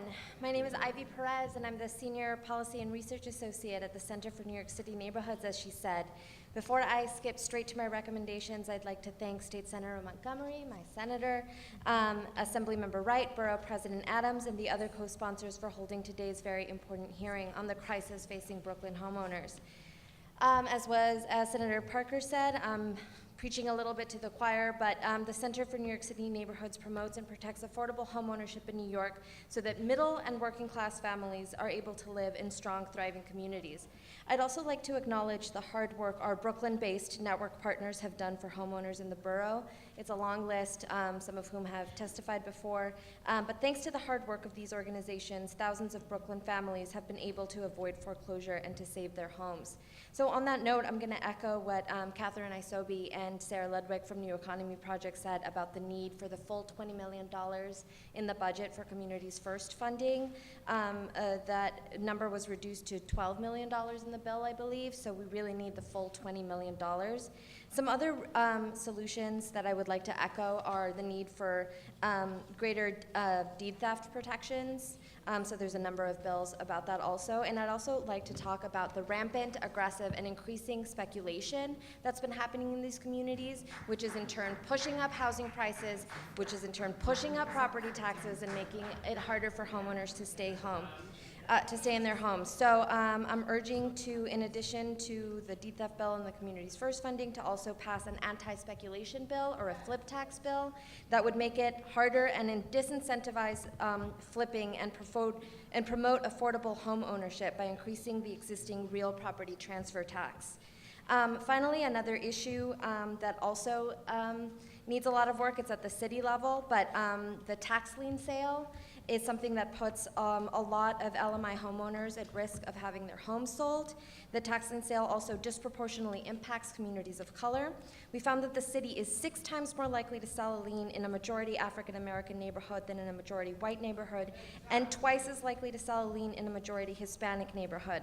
So what we'd like is the city, they've already made great strides in introducing recently new property tax payments, but we'd like them to work even harder to have their affordable housing policy be in line and perhaps not sell tax liens for small homes altogether.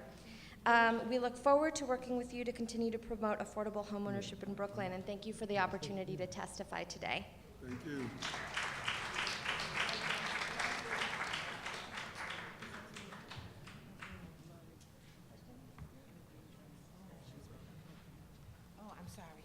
And I'd like to call our next speaker, Julie Howe, Senior Staff Attorney, Foreclosure Prevention Project, the New York Legal Assistance Group.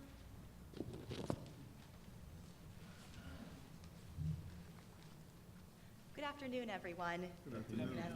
My name is Julie Ann Howe. I'm a senior attorney with the New York Legal Assistance Group, NYLAG for short. First, I'd like to thank Senator Montgomery and Borough President Adams and Assembly Member Wright for holding today's very important hearing. NYLAG is a nonprofit legal services provider based in New York City. We address emerging and urgent legal needs with comprehensive free civil legal services, impact litigation, policy advocacy, and community education. Our foreclosure prevention project advocates every day to keep people in their homes. We represent homeowners throughout their foreclosure cases and negotiate with mortgage servicers and debt buyers that are more and more reluctant to offer affordable loan modifications. We also provide outreach and education to ensure communities know their rights and avoid fraudulent practices. And the fraudulent practices are what I'm going to talk about today. In Brooklyn, foreclosure auctions remain at their highest level since 2009. As we know, fewer homeowners are able to resolve their foreclosure cases with traditional modifications. And as a result, homeowners become desperate for assistance. And it's that desperation that leaves homeowners vulnerable to scam companies unless they have access to high-quality, free legal services.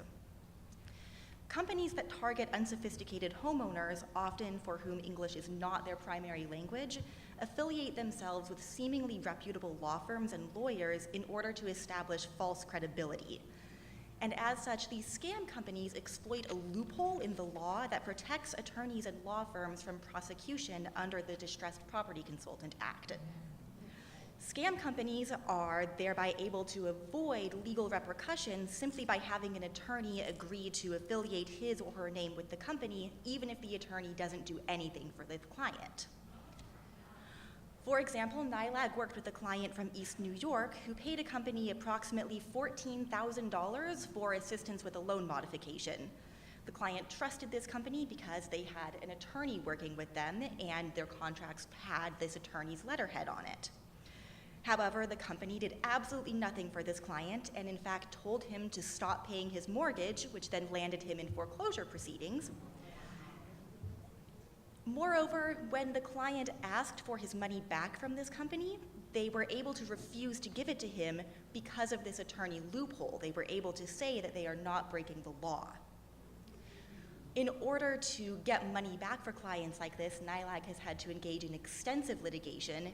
And again, courts are inconsistent in how they apply the law. We're currently waiting for a decision on appeal about whether or not the court is going to hold an attorney accountable for scamming a client out of about $17,000. So my recommendation in terms of legislation is to amend Real Property Law Section 265B of the Distressed Property Consultant Act in order to get rid of this attorney loophole. The language that we, NYLAG, and some of our partner organizations have recommended is to only have a loophole for attorneys who are providing legal representation in foreclosure proceedings. And that way, attorneys would not be protected if they're not actually representing the client. Yes. Thank you. Thank you. Thank you. Next, we'll hear from Ali Nani. Sorry if I mispronounced the last name. Senior Staff Attorney, Mobilization for Justice. Good afternoon, everyone. Good afternoon, panel, and thank you for the opportunity to speak before you today. I'm a foreclosure prevention attorney at Mobilization for Justice. Some of you may know us by our prior name, MFY Legal Services. We've been providing free legal services to low-income New Yorkers for about 57 years. Everyone here knows what a big problem deed theft, mortgage scams, mod scams in Brooklyn are. And in preparing for this, I realized that 2/3 of my Brooklyn cases are east of Nostrand Avenue. So it tells you how big a problem it is and how concentrated it is in certain parts of Brooklyn. I'll skip to the recommendations. Senator Montgomery, your bill, Senate 1688, to prevent deed theft is very important, so we thank you for that and certainly hope it gets passed into legislation. The second thing I want to really hammer away at is the funding is absolutely critical. Our current funding level statewide is $20 million a year. This is not enough in and of itself. So for that to go down from 20 down to 12 is not something that would do the job at all. My colleague Catherine Usobi mentioned that it's very, very hard to undo deed theft cases because they require affirmative litigation. And right now, because of the funding levels, pretty much all we take are defensive cases. Like if someone calls and says, I've already lost my home, can you engage in 4 years of advocacy to get it back? We're bound to say no because we were trying to triage. We have all these homeowners who are sued in foreclosure actions and need representation to keep them in the house right away. So the funding is absolutely critical. Other folks mentioned making permanent the two protections, the pre-foreclosure notices and the settlement conferences. And we're very thankful that the Assembly and the House in their budget bills have proposed language to that effect. Last thing I want to mention, that's really critical, Borough President Adams, you talked about it very movingly. Without the ability to pass down wealth accumulated in your property, you can't build community wealth. You just can't do it.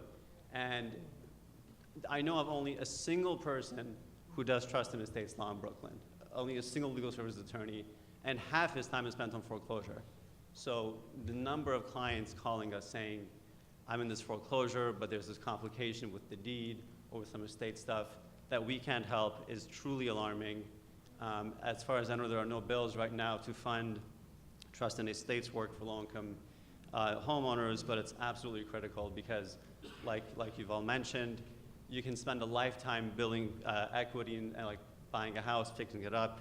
If you can't pass it down, if, God forbid, you pass away before you have a will, and there's no one to handle those matters, it's extremely easy to lose everything. So thank you for the time. If you don't have any questions, I'll cut up. Well, thank you, Ali. And That bill would help, and any suggestions for changes. I'm sorry? On the deed theft legislation, if you would give us any written comments on the deed theft legislation? A memo of support is what you need. A memo of support, yes, Absolutely. and comments on any suggestions for I will improvements. absolutely do that. Thank you. Thank you. Ali, I know you guys are going to be in Albany next week, so tell Tiffany and Jeanette I look forward to seeing them and bring that memo. I will, absolutely. Thank you. Thank you. Our next speaker will be Demetrius Mills, President of the Brooklyn Queens Land Trust.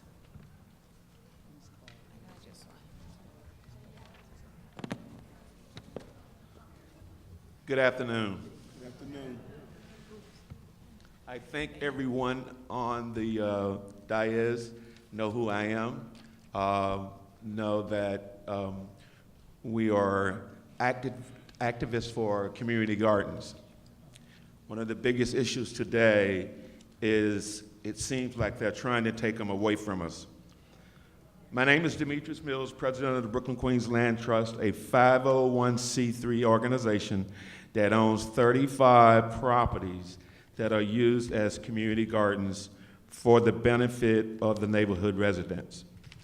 Thank you for the opportunity to testify, and thank you to Borough President Eric Adams, State Senator Montgomery, Kevin Parker is there, and Tremaine is there. Thank all of you.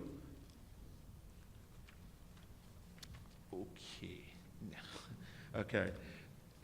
This past year has been very trying for our organization because of an avalanche of violations amounting to thousands of dollars that have accumulated over a number of years unbeknownst to us and increased over time due to interest charges. It has brought all of our work to a halt because a hold was placed on Brooklyn Queens Land Trust contracts with New York City Department of Parks and the DYCD, our major funders. Problems we've encountered in an effort to resolve the problems: first, violations become liens on properties. In addition to having a hold on city contracts, we're faced with liens on several of our property. Our board felt that we needed to pay and take out loans regardless of the merit of the charges since our properties were at stake. Secondly, it is very difficult to communicate with the Department of Finance.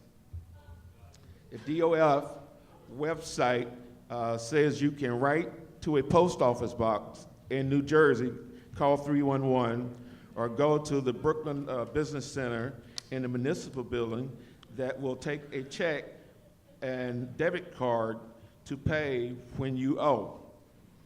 Our staff have tried that.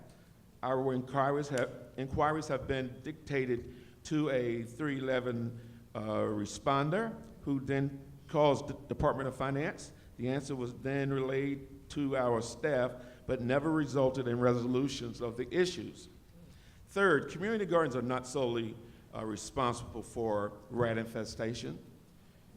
It is a neighborhood problem that needs to be addressed in a holistic manner. Yet, repeatedly, Brooklyn Queens Land Trust is singled out when there is a rat infestation in a neighborhood. Even after we hired a pest control company, the Department of Health personnel found the treatment inadequate. So we're spending money, and then they tell us it's not enough money. But they're not telling us how to correct the problem. In addition, we were told to organize a... Excuse me, Mr. Mills, can you give us just all of the recommendations without, okay. Information for you. Okay. Okay, you note that the city owns community gardens with rat infestation and are not cited or do not have to pay any fines. Fourth, it can be devastating for a small organization with a $160,000 budget to come up with close to $15,000 with no way to recoup that money. What is worse is that we have proof that some of our charges were either dismissed years ago, unwarranted, such as charges BQLT double because the community garden makes up 2 lots. In other words, we got 2 lots and 1 address, and they gave us 2 tickets. We hope this information is helpful to you to improve the services to the public and prevent heavy-handed approach for city agencies. What I have is a list of the fines that we've gotten. I have a list of the violations that we have gotten. Did you provide us a copy of that testimony here? Yeah, I'm gonna give it. Okay, great. Thank you so much. Oh, Okay. Yeah, we have time. No, yeah, Yes. 3 minutes is done. Your 3 minutes Party is up. done. Thank you so much. Yes, sir. And our next speaker will be Lori Daniel Favors, GC at the Center for Law and Social Justice at Medgar Evers College. Thank you. I don't see the We BQ. are. We don't have a copy of your. Do we have a copy of your testimony? Okay, thank you so much. Thank you. Perfect. Okay, great, thank you. Okay, great. Thank you so much. Thank you. Those, the fines? Thank you. Okay, good. I'm sorry, please. Thank you. My name is Lori Daniel Favors. I'm an attorney, and I serve as the General Counsel for the Center for Law and Social Justice at Medgar Evers College. I will be speaking briefly due to time constraints. The mission of CLSJ is to serve as a racial justice law center and to provide quality advocacy, conduct research, and advocacy training services in a personal manner to people of African descent and to disenfranchised communities. From our initial days, we have worked to support local community efforts for community center development, and in 2017, we joined in the fight for the survival of HDFCs in New York City. Working to support the HDFC Coalition and the Brooklyn HDFC Coalition, we met with several shareholders and tenants who were facing foreclosures by the City of New York for outstanding tax, water, and sewer payments. Let us be clear that the current crisis in the HDFC program is due to a lack of effective maintenance of effort by city agencies over which the state has oversight, and city agents to educate and support the current low-income shareholders and tenants in maintaining their properties, and the gross failure to be in communication with and in support of these stakeholders, shareholders and tenants regarding their rights and responsibilities. Be clear that this crisis is devastating to Black, brown, and low-income homeowners, and the outcome of this crisis is within the city's hands and control. On to recommendations. The first is that we join in the call for a moratorium on all current foreclosures for a minimum of 2 years or until such time that a new HDFC program is established to halt and reverse foreclosures that were processed through the faulty third-party transfer program from 2015 through the present day. City agencies charged with funding preferential phone and capital programs to finance rehabilitation under TPT programs should withhold such funds until such time an investigation has been conducted to determine not just if city agencies were operating within the spirit and letter of distressed properties laws and procedures, not just the impact of this program on families of communities of color, but also how to reinstate the homeowners whose ownership rights were wrongfully taken from them. We are calling for a multi-agency HDFC working group to design the new program. This working group must include all the responsible city agencies, HPD, DOF, DOB, DEP, as well as HDFC coalitions and council representatives to design the new program and create effective city co-op communications, co-op supports, and housing crisis prevention models. In addition, the working group should review the current problematic foreclosure processes and institute or recommend necessary changes, and institute a foreclosure prevention program, early warning based, that is triggered by missed tax, water, sewer payments, and or other agreed upon triggering events. This program must be provided and fully funded in order to ensure homeowners receive the appropriate and equitable supports necessary to save their homes. Number 3, due to the circumstances that led to the foreclosure crisis and the city's part in the creation of this crisis, the Article 11 tax amnesty or a general tax amnesty and water, sewer, arrears forgiveness program should be made available to all HDFCs and homeowners who are currently facing foreclosure or serious arrears. Number 4, a census of all HDFC buildings must be conducted by the city to determine the actual state of the buildings, along with the creation of a New York City Emergency HDFC and Homeowner Repair Fund to bring all buildings up to code by a date certain. An expanded HDFC technical assistance and support program must be created with a mandate to service every HDFC and homeowner. An individual support plan must be created for each of these homes with available professional accounting and legal services to provide support as needed by the homeowner, as opposed to one-size-fits-all training. All homeowners should be eligible for the same or discounted loan and tax rates, particularly on tax, sewer, and utility bills that other third-party transfer developers receive. I have copies of my testimony.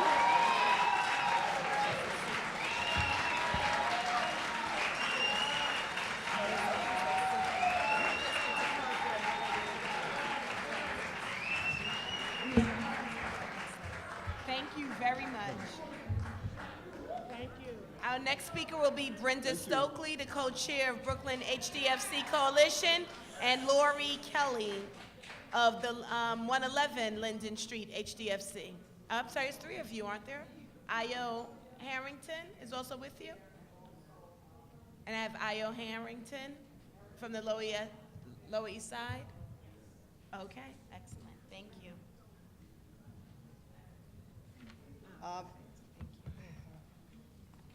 One, I'm not going to say thank you to Don't you. waste time on us. I know. I'm saying that I am grateful that you exist and you have the courage to take this issue on, okay? I'm going to start with, I'm just going to say briefly that the Coalition for HDFCs was started in response as a great grassroots organization that started to protest what was going on in HPD in terms of trying to put paternalistic, punitive regulatory agreements on the backs of people that were already grieving and struggling to try to do what was right. We did not need some paternalism to try to get us out of the way, which was to pave the way for what they're doing now. Because as we were fighting that and we won it, then the next thing we knew, this list came out. And the list was the foreclosure list for the whole city. So I'm going to start, I'm not going to go back. You have my testimony, so I'm not going to read it. I'm not a person that usually reads testimonies in the first place. I'm just going to talk about what I think is the first order of business that could have happened and saved people's homes. And only a few handful of city council members took on and used their power to do that. And that's that it could have taken the building off of the foreclosure list. That's what happened with Van Sicklin by the Barons. That's what they did. And a few other places did the same thing. City council did, but very few, very few. That would have stopped it all. Because like all the letters that you sent, we got letters and sent letters. We had a lot of hot air about the moratorium, and still they went on and implemented, because the people, the elephant that's in this room is the building and the real estate that pays and supports a lot of elected officials, including the mayor. There has not been a mayor in New York City that didn't have the backing of the real estate. So that's what, so it takes courage to talk about this, and it takes courage to say, I'm taking my people off of this list. So we won't have to go through no TPT, because it shouldn't have been existing in the first place. And I'm not going to go through all the legal mumbo jumbo. The thing is, you have a right to a house. That is a human right. When people took these houses over, the slum landlords had left them in debris, didn't pay taxes, and not one of them went to jail. Not one of them went to jail, and you stayed there struggling. All of us are in HDFCs that are standing in front of me. We're not talking about them. We live in them, and we struggle to keep them going and affordable for people. But they don't want us there because we're in gentrified areas now. Before, we were in areas that nobody wanted to go to. Now they want you to leave, and they're going to come in. So I'm going to... Thank you. So we have 3 other people that live in HDFCs that have been fighting for decades to save their buildings. I want you to take a moment to listen very carefully to them and what they need. Thank you. Thank you. Hello, my name is Lori Kelly. I'm currently, I live in Bushwick. I've lived in Bushwick the last 20 years. When we moved into the building in Bushwick, it was a crack den. The whole neighborhood, it was burnt out. No one wanted to live there. We moved in, my husband and I. We bought our apartments. We cleaned the whole building out, literally. We cleaned out 6 apartments. We were with the 83rd Precinct. We joined the clean hallway thing they have. The cops would come in. We put all the crackheads, all the drug dealers out. When we did that, Bushwick, where we live, started to change a lot. We had a lot of families, a lot of low-income families that there was no hallways in the light, no lights in the hallway. You didn't want to walk in the building. You were afraid with your kids. Once that started to change, the neighborhood started to change. We have been fighting this for years. Within the last 3 years, we've gone to our council members. We've gone to UHAB. We've gone to HPD. We have been told, oh, get a loan from UHAB to pay back taxes. We went to UHAB. UHAB said, Lower East Side, we'll do it. They wanted something like $200,000 to put this loan package together. That we couldn't do that. We have families that we take care of that have lived there for generations, and it's not fair. We took our own money, our own credit cards. We put tens of thousands of dollars into our building to fix it up, to rent it, not at market value, but at least enough that we could generate income to get us back on route. We went to our Antonio Reynoso's office. He came, his assistant came and saw everything that went on. They were impressed. They said, we're on board. 2 days after the third-party transfer list came out, we got an email saying they weren't. We even filled out Article 11 with the help of the coalition. We brought it to HPD. We hand-delivered it. It was left on a desk of an HPD employee that retired. So we never, our article never made it to the light of day to even be considered to be taken off the third-party transfer because of the negligence of HPD.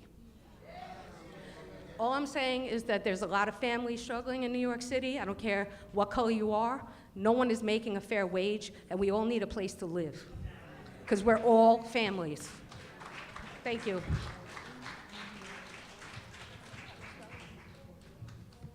Hello, I'm Erica Taylor, and my story, there we go. My story is a story. But 25 years ago, I purchased an apartment for $250 with a 99-year lease. February 1st of 2019, I got a lease for 1 year, and after that 1 year, I don't know what's going to happen. But I have a long story. My story's in the KCP. I'm the 19th article of series in the article of the Kings County Politics. You can read about me in there. But I only have 2 questions. I want to know, why couldn't we receive the same financial assistance and incentives that are being offered to the TPT developers? And why couldn't we receive or have access to foreclosure prevention services? And that's what I need to know. As a shareholder, we needed help and couldn't get the help.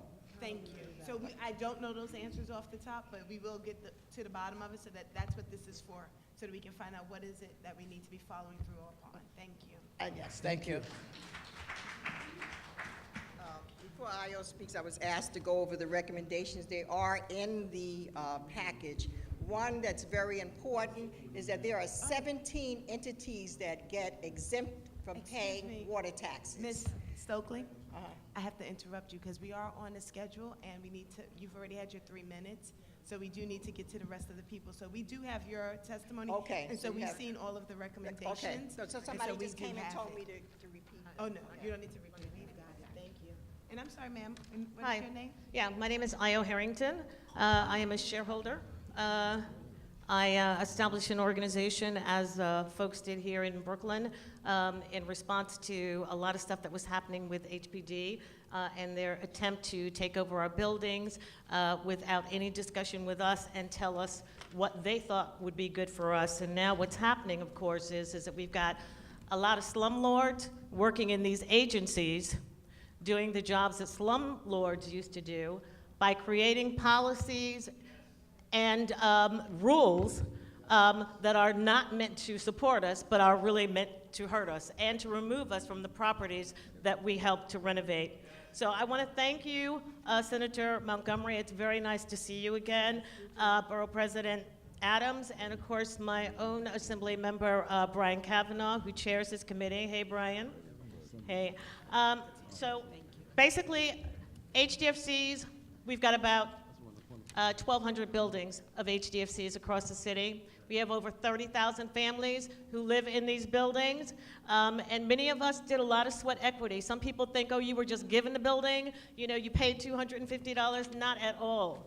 We spent many years with our bare hands. We didn't have all the fancy equipment that developers have. With our bare hands, removing wood and glass and bricks and carrying them 6 floors down and going back up and doing the same, spending years in our buildings once a week in order to make sure that nobody came in and stole or destroyed the work that we had done. So we have put a lot into these communities. And once we moved into them, including in my own building, where we'll now have been for 30 years, we didn't just stop there. We actually moved into blocks that were already abandoned, half abandoned. And so we went out and we brought community-based organizations to our block. We brought affordable housing to our block. We cleared vacant land and created public green space for our block. And all of a sudden, our neighborhoods have become destination places. And we have created, not that that was our intent, an economic boom for the city. All right?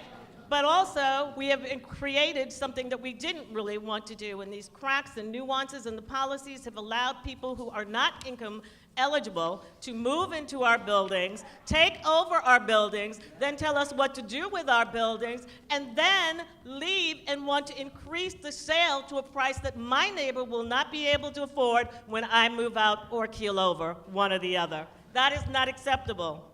So what I want to say here is that we have a lot of recommendations, and we will be making some very formal revised recommendations, partly based on what we've heard here today, but here are a few. All right? First of all, reinstate homeowners who have lost their properties, remove our buildings from the foreclosure list, put a moratorium on adding others to the foreclosure list, place a monitor over HPD, over HPD, so that they can be accountable to us for all of these different housing structures we're discussing today. Work with us on legislation so that the nuances of our legal structure and our practices are not lost in the legislation that you create. Forgive us water and sewer taxes in perpetuity. Make us the 18th entity in this city who are considered so important to the survival of the city that they are forgiven those. But we've got a $3,000 water bill, and all of a sudden we're in foreclosure. Not acceptable. We want to make sure that there are courts, I'm going to make it really quick, that there are judges who are trained on each HDFC structure for Manhattan and Brooklyn. We need more of them. We need our cases to be referred to people who understand who we are. And the last thing that I want to say is really, really important, and that is... Hold on, ma'am, turn it in, and ma'am. Okay. Say, make sure that, we work in solidarity with all shareholders, but when it comes to us, and it's mostly black and brown people, we don't want anyone to speak for us. We represent ourselves. We don't want anybody to try to tell our stories because they think that they are more articulate than we are, because many of them are people with white privilege who will never be able to imagine or understand what it is to be black or brown, and that is another reason why we are here today. It's how we got here.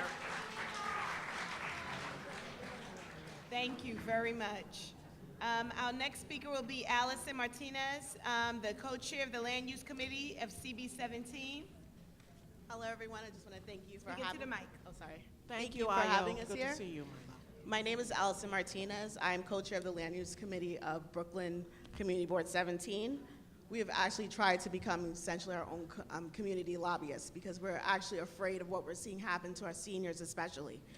And my concern is about TPT with its current applications essentially becoming a perverse form of eminent domain that is creating a new sharecropper class within the Black and Latino community.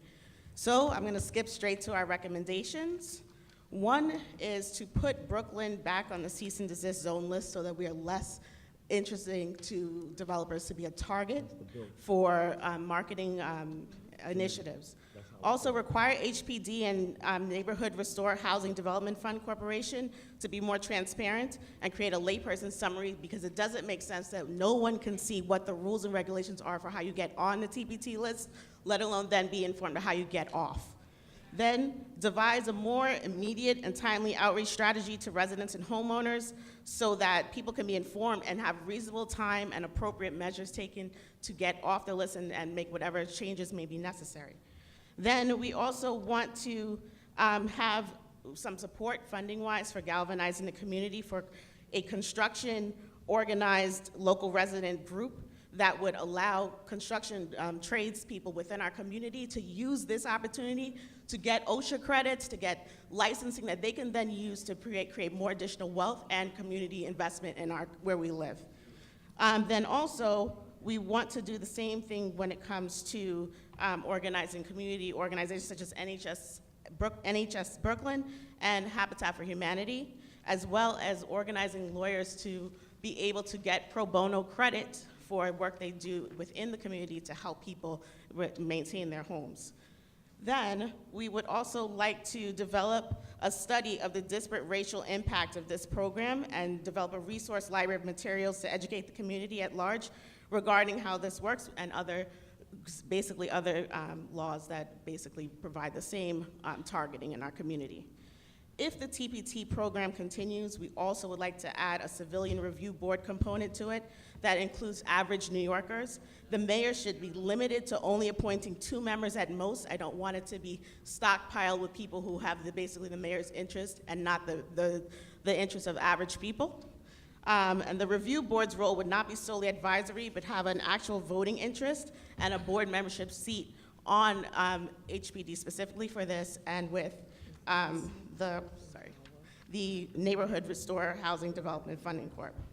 Those are essentially what we perceive as we need to have a community lobbyist work action, which means that the actual people who live here are not just told from the top down what the new rules will be, but we actually have a part in what happens in our community. Thank you. Thank you very much. Enid Braun and Patrice Ujua, Brooklyn Homeowners. I need you guys to understand that you submitted as one, so you have 3 minutes together. Okay, but so we just want to bring you guys together, know that it is. There is a whole 3 minutes. group of people. So Hi. yes, it's a 3-minute share. Okay. Who are here and so understand this is a rampant problem. Like many homeowners damaged by adjacent construction, my husband and I are seniors. This problem is epidemic in historically Black, Latino, and immigrant neighborhoods facing significant real estate speculation. Developers acquire and demolish houses, sometimes through foreclosure, to build much larger market rate housing, often damaging adjacent longtime residents. Many believe this is done on purpose to intimidate neighbors to sell. Construction law is complex and esoteric. People don't know their rights and often cannot afford to exercise them. Those of us who do sue not only fear for our homes, but also for whatever nest egg we may have. A document detailing these problems developed by a group of affected neighbors is included with my written testimony.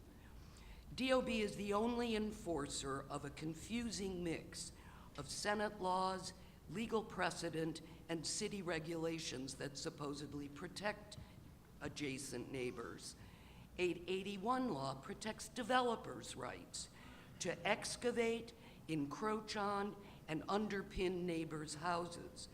License or party wall agreements are supposed to be in place to protect adjacent neighbors, but DOB grants excavation permits without checking, and most homeowners don't even know they're entitled to this. The cost of an attorney and a structural engineer can easily reach $10,000.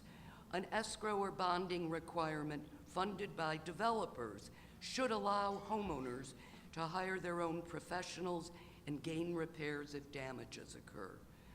Insurance policies typically exclude foundation damage due to earth movement, whether from man-made or natural causes.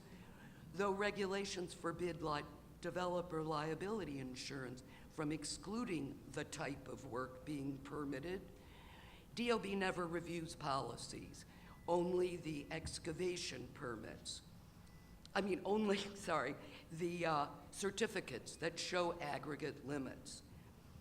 Every homeowner's policy has the same exclusion, so we have nowhere to turn. We need LLC transparency reform. As LLCs, the same developers can damage multiple homes all over the city, and there's no way to track them. DOB often knows these repeat bad actors, but cannot deny permits or flag them. I know homeowners being pressured to sign a license agreement with a developer whose business address is just a post office box. LLCs can dissolve and reorganize so that even if a homeowner wins a lawsuit, there may be no way to collect. This same accountability faces tenants with bad landlords. And finally, it is the state's responsibility to regulate the insurance industry. The earth movement exclusion is insidious. Sellers of non-complying liability policies to contractors and developers should be barred from doing business here. We have additional information and recommendations to share with you. Thank you for your time. Thank you. Thank you. I'm just going to take 15 seconds, and what I'm talking about is homeowners that have disabilities, cognitive disabilities and otherwise, that are unable to address these issues that other people address with or without lawyers, and there needs to be a change in that. Thank you. At this time, we'll hear from Richard Flatteau, the chair of Community Board 3. Protocol having been established, my name is Richard Flatteau, and I was a victim of property fraud. Believe it or not, I'd like to give a brief synopsis of my story, and then I'm going to offer 4 policy and legislative recommendations. By way of background, I'm the owner of Flatteau Realty Corp., and I'm also chairman of Community Board 3, Brooklyn. I was one of the victims of Adarigbe Ogundiran, who was sentenced last May for crimes involving 6 properties in Brooklyn. The perpetrator forged my signature and then had a fraudulent notary on her power of attorney and filed that document on November 10th, 2016. The next day, I awoke to an alert of his fraud with an email from Acris indicating that someone had recorded a power of attorney against my property. I immediately took action by filing a complaint with the Brooklyn District Attorney's Office and the New York City Sheriff. As a result of the perpetrator's actions, my business and personal relationships were put under tremendous stress. In addition, for several months, I was not certain whether my identity was stolen. However, because of my background, I was able to act quickly. In short order, a press conference was held with the help of New York City Council member Robert Cornegie and with the support of the NAACP, Brooklyn Legal Services, State Senator Montgomery, the Bed-Stuy Gateway Bid, and the Bedford-Stuyvesant Real Estate Board. That publicity helped to smoke out the perpetrator. And I'd like to publicly thank the Sheriff's Office and the Brooklyn DA for their diligent work in bringing the perpetrator to justice. So now I'd just like to offer 4 policy and legislative recommendations based on my experience. One, it should be a statewide mandate for owner notification. All counties in New York State should be required to notify property owners whenever documents are recorded against their property. Number 2, enhance the security of notary information. I'm not going to get into the details, but it's pretty scary. But one simple measure would be to omit all but the last 4 digits of the license number online. Number 3, increase penalties for fraud involving notaries. The state legislature should consider increasing the civil and criminal penalties for fraud involving notaries. Number 4, enhance the integrity and security of real property recording. Any documents not recorded by title companies in county clerk's offices should be carefully reviewed. In addition, resources should be put into training workers in local county clerk's offices to exercise some thought and to become better at spotting unusual transactions which might be fraudulent. Finally, it would be much easier to catch fraudsters if all persons delivering documents to the county clerk's offices were videotaped. Thank you for allowing me to give my testimony. In 1 second, we have a question. First of all, thank you for those recommendations, and I'm Thank hoping my state colleagues really look at them, because those are some reasonable recommendations, particularly around the video and the photographs. Tell me, how were you notified? I was notified because I had a tight time limit. I said ACRIS, which is the acronym, that's Automated City Register Information System. So I would recommend that all homeowners should sign up for getting a notification with ACRIS. It's free, and you will be notified almost instantly. I found out within a day that somebody had filed a fraudulent power of attorney against me. I got an email from ACRIS, that's how I found out. And I've heard many of the speakers talk about how difficult and expensive it is to reverse something. So if you can act very quickly, you know, you could avoid some of those costs and you know. Do you know that the notifications come through what, email? Does it I come got through? the notification by email. It was actually a holiday. Okay. It was November 11th. I think that was Veterans Day or something. So I got notification. The person was a schemer, so he had filed this thing like the day before a holiday. Wow.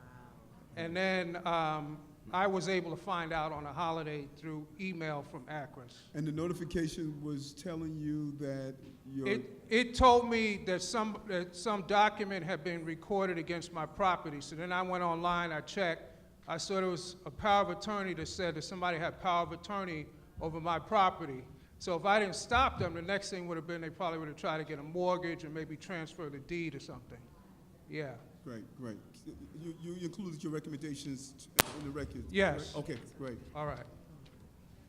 And could I just say this? I try never to vote on a legislation that enhances penalties, criminal penalties. But on this, I promise you, I will vote yes.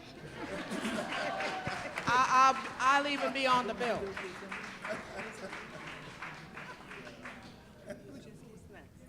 Thank you very much. I want to just acknowledge that we've been joined by Nick Perry, who is our immediately outgoing chair of the Black and Puerto Rican Caucus, who has joined us here today. Welcome, Assemblyman. And Senator Jackson is here. Where's Senator Jackson? I don't see him. Sitting down here. Oh, well, can we get a chair up here for him? Because this is really, he's become my best friend because he talks loud just like me.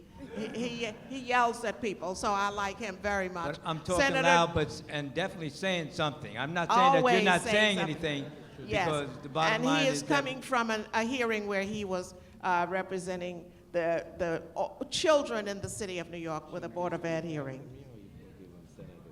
I'm going to, you know, he's complaining because he's in the lower house. I'm sorry, Nick. With the senators, yes, senators speak first. So we're going to go finish up, and then we will have our comments, and I'm especially looking forward to the chair of the Housing Committee in the Senate, yes, to speak when everything is done and before we end our meeting. So we have, how many more do we have? We have 3 more people. 3 more testimonies, and then we will be responding based on what we've heard here today. So thank you. Yes. Next, we'll have Sarah Filcher, Senior Staff Attorney, Brooklyn Bar Association. Oh, and we've been joined, we skipped Oh, we you. have Dr. Okay. Plateau. We will call you back. Okay. He's the last one. Thank you. Yes, we have, please. Well, thank you to the Borough Hall President, the Assembly Members present, and the Senators for hearing us today on this important issue. I'd like to echo the comments that my colleagues have made earlier this afternoon, so I will try to keep my comments very brief. My name is Sarah Filcher, and I'm a staff attorney with the Brooklyn Volunteer Lawyers Project. We're a nonprofit legal service provider that focuses exclusively on serving low-income residents of Brooklyn facing a variety of civil legal issues, including foreclosure prevention. Today, I will skip straight ahead to the policy recommendations. Given the urgency of the funding issues, I will focus almost exclusively on funding for the Communities First campaign.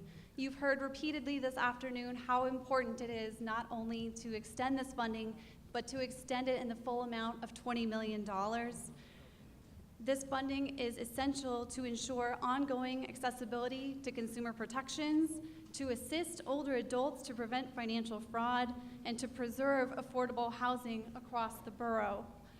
Trained legal advocates and housing counselors ensure that city, state, and federal consumer protections are accessible to all homeowners, regardless of income.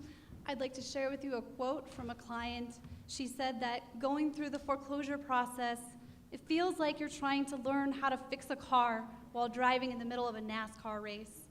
This is what my clients are going through, and without the funding for the Communities First campaign, these clients will be going through it alone, and I shudder at the thought. Brooklyn cannot afford to lose or reverse the progress that has been made since the Great Recession. One demographic that we haven't had time to speak about this afternoon, but they deserve our attention, is older adults. You may be surprised to learn how many older adults are at risk of requiring foreclosure prevention services. Nationwide, approximately 38% of households headed by a person aged 65 to 74 are carrying debt secured by their primary residence. Approximately 26% of households headed by a person aged 75 years or older are carrying debt secured by their primary residence. And these figures are only expected to rise as the baby boomer generation ages. Aging in place is becoming an even greater challenge for older adults in Brooklyn. We've talked about many of the reasons why this afternoon already, so I won't belabor that point. But I do want to emphasize that creating and preserving affordable housing in Brooklyn is not just an issue for renters. This is an issue for renters and homeowners alike. So please don't get lured into that false dichotomy that this is a landlord-tenant issue only and that the issue is all resolved for homeowners. Homeowners still need your attention too. They create affordable housing for both homeowners and tenants who share in the homes that they love in Brooklyn. Thank you. So I'd urge you to read my written testimony for a remainder of important statistics and a client story that I'd like to share with you. And I thank you so much for the time this afternoon to speak with you. Thank you. Prevention program at Campbell Legal Services. Okay, so I'm going to have to go a little bit off script for the purpose of brevity, to be brief so that I could allow others to speak. But suffice it to say that I am the supervising attorney for Campbell Legal Services. We're a nonprofit agency located in Brooklyn. It's the legal services arm of Campbell Incorporated, which has been providing services in New York for the most part since the 80s, and Campbell Legal in particular since 1993. We currently provide services in our legal unit to over 4,000 individuals in Kings County each year. And Campbell has served over 45,000 individuals and families in the 5 boroughs of New York City. The foreclosure program was begun in 2008 to address this crisis, and subsequently in 2009, that's when we began providing legal services as an additional component to what we do. My colleagues have already spoken about this crisis, how things have not gotten better. In fact, there's been a reversal of policies on the part of the banks, and things actually have gotten worse. So while property values have gone up, that has in turn had the opposite effect for homeowners, because the banks are now leveraging this purported equity as a basis to deny the homeowners the right to retain their homes. They do this in the way they modify their mortgages. So for the purposes of a modification, the bank will take only the principal balance and suggest that, well, if you owe $500,000, your property is worth $700,000, then you have equity in the home, not adding the additional interest, which could be $200,000 to $300,000, making it essentially a property without any equity, but to default them from receiving a modification for that purpose.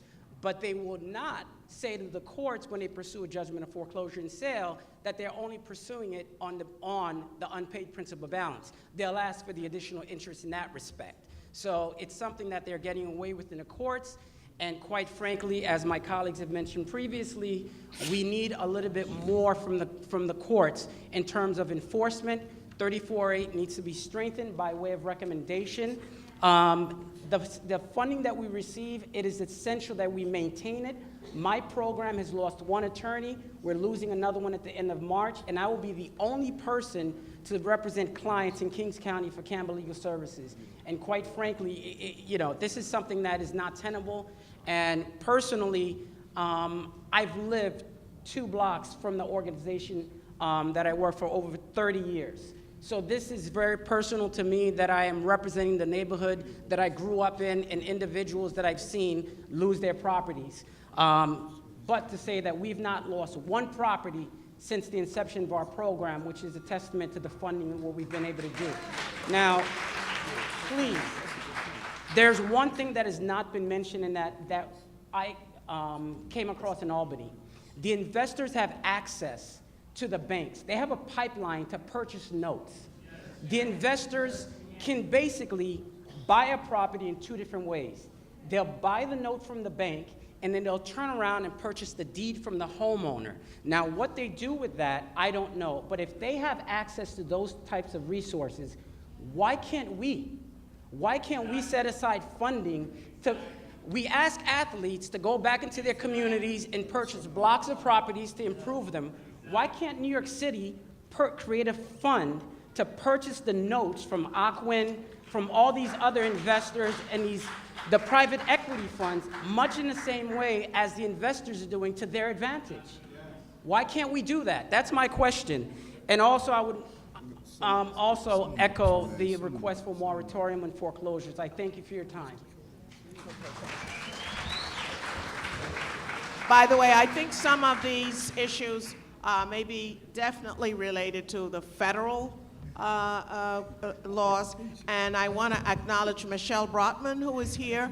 All right, thank you. Michelle is representing Congressman Hakeem Jeffries, and we will definitely be making sure that the members of Congress are included in this, and so that they can take whatever steps they are able to help us with, especially with the banking issues. The next person we'll hear from is Scott Kowanowski, Project Director, Home Stability Project, City Bar Justice Center. Yeah. Hi, good afternoon, everybody. Elected Senator Montgomery, I'm in your district. I love you. I couldn't be prouder. Thank you. My name is Scott Kowanowski. I'm an attorney, and I direct the Homeowner Stability Project at the City Bar Justice Center. We're part of the New York City Bar Association. We provide free legal services to low and moderate income homeowners throughout New York City. We leverage, we do this directly, and we leverage the resources of the private bar. We get pro bono resources from attorneys, and we do give credit, CLE credit, to those attorneys. We aim to preserve homeownership, stabilize communities, keep families intact and in place, address economic and social inequities, and protect the housing of the most vulnerable New York City residents, namely seniors, those living with disabilities, and individuals who belong to historically disadvantaged populations, such as LGBTQ folk, immigrants, and particularly people of color. My testimony today is based on my experience on the front lines of homeowner stability work for the last decade. I can say without reservation that this is a vital racial and economic justice issue. The majority of our clients are African American and face a disproportionate level of home loss compared to other demographics. This is due to historic exclusion from lending opportunities, increased predation, and continued discrimination in lending and marketing practices. For several years, I've staffed a friend of the court clinic here in Kings County, right here across the street. It's every Tuesday morning in Justice Noak Deer's part, where all new residential mortgage foreclosure cases in Kings County are referred once they're released from the settlement conference part. We conduct intakes. We go over options for unrepresented homeowners. We sit with defendants in the conferences, and we determine if we can assist them on an ongoing basis, including litigation, or if we should refer them to our network partners who are all here in the front row. We also assist homeowners and heirs with other sorts of legal services, such as protection from predatory lending and investing schemes, transfers of property to heirs following the death of a head of household, and financial life and estate planning. There are especially unique issues that face senior homeowners, specifically diminishing capacity and lack of familial and community support to make sure homes are maintained physically and financially. Increasing property taxes pose a particular risk for seniors on reduced retirement or fixed income. They may be eligible for senior tax exemptions and enhanced STAR, but there are procedural hurdles that make it very difficult for the most vulnerable seniors to access those entitlements from the Department of Finance. Many seniors also don't know who to trust and are bombarded by predatory investors and other scammers. There is an active underbelly of real estate practitioners whose sole job is to divest homeowners from the accumulated equity in their homes through artful tactics. The need for high-quality free legal services is huge, and the City of Our Justice Center can only meet a small percentage of that need. We belong to a network of service providers. I'll cut to the chase. We absolutely need the full $20 million of funding for legal services. $12 million isn't going to cut it. That's just to maintain our existing level of services. We absolutely need property tax reform and tax equity. It's insane that de Blasio's $2 million Park Slope brownstone is taxed at the same level as some of these properties in East New York that are worth far less. And especially when you compare it to all these new developments, the condos, that sort of thing. So absolutely tax reform. And we need a hearing to hold banks and financial institutions accountable, much like this hearing, except we need to hold them to the fire and understand why they aren't doing what they should be doing and are required to do to preserve home ownership in vulnerable communities, and bring in the Department of Financial Services and have them explain why they aren't holding the banks and financial institutions accountable. Thank you. And our last speaker, Dr. Flatteau, Professor Dr. Flatteau from the Du Bois Bunch Center for Public Policy.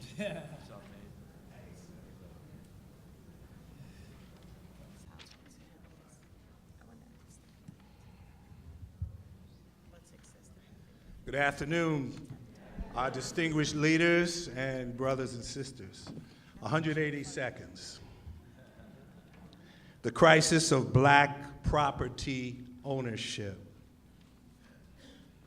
That's what we're talking about.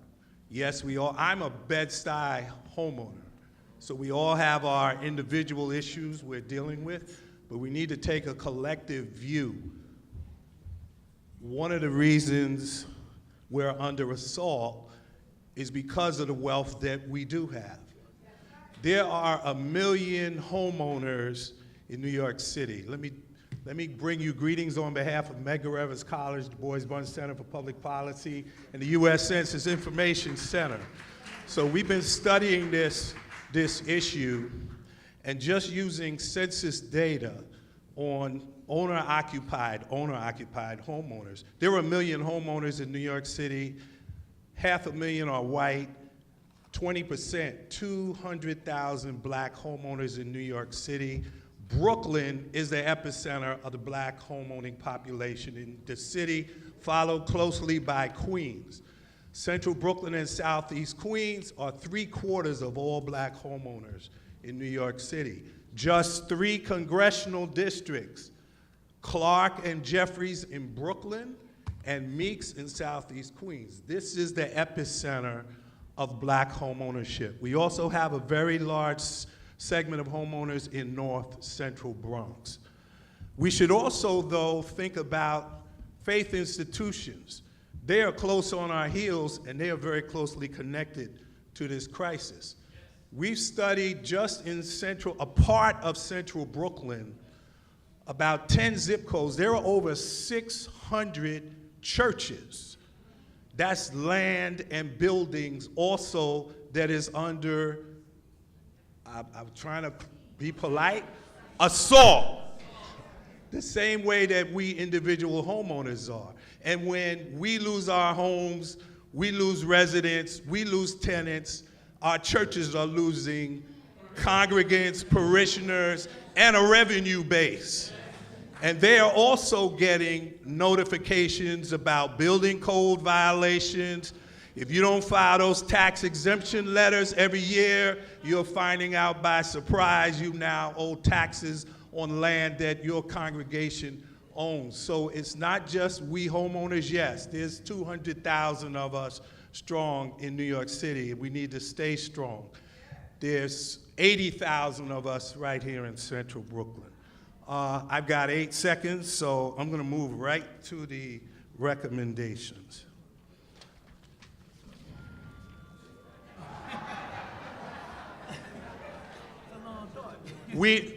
Oh, that's a warning? So. That's it. Golly. Wrap up, Doc. Wrap There's up. always Okay, one. well, on the last page, there's an 8-point program. We need to define something called gentrification zones because we know where the problem is.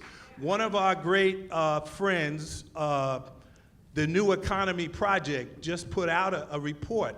They did a master list of 10 neighborhoods in the entire state.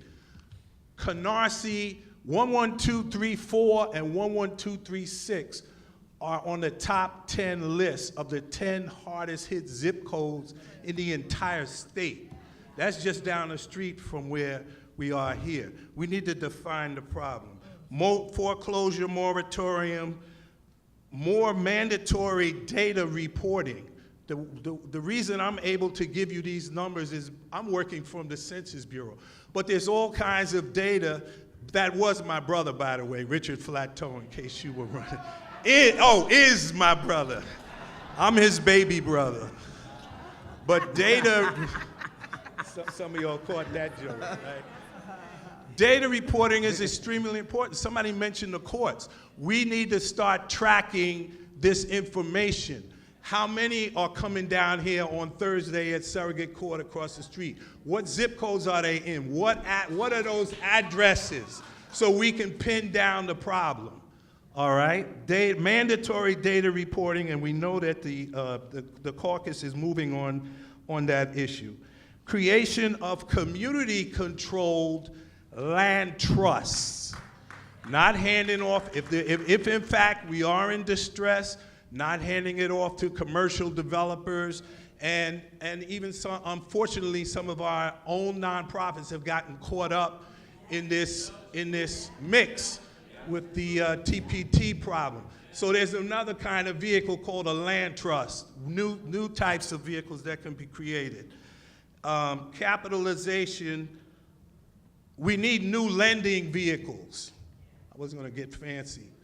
Maybe it's maybe it's credit unions, but we need some new type of financing vehicles that will give a distressed homeowner the opportunity to get a loan and stay in their home and not be shredded by subprime mortgages.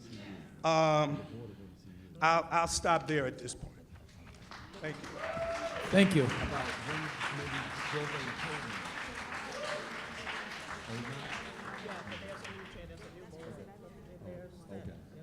Okay, but we should talk to MCU regardless. Okay. And thank you very much. Yeah, I appreciate that. We were just conferencing who we should talk to about the lending sources. Yes, well, as a matter of fact, just for the sake of understanding that how hurt I am that we didn't have more time for Dr. Flatteau, we could spend a whole day with him because he really understands what we need to be doing, how we need to think, and he has the information to help guide our thinking. So, Dr. Flatteau, we're going to work with you on a day. It's a Flatteau Day, so he can educate us and give us direction. I want to, yes, Can go I ahead. acknowledge the other testimonies? Oh, yes, I just want to acknowledge. So I know a number of you, I just want you all to see that we are all leaving with your testimonies, that those of you who submitted written testimony and did not have an opportunity to stand up and speak, we have the copies of it here. It will become a part of the record, and more importantly, we will be reviewing it as part of this work that we're doing to go forward and move forward with this work. So I just wanted to say thank you first for taking the time to do it, and also to let you know that it is not falling upon deaf ears. Yes.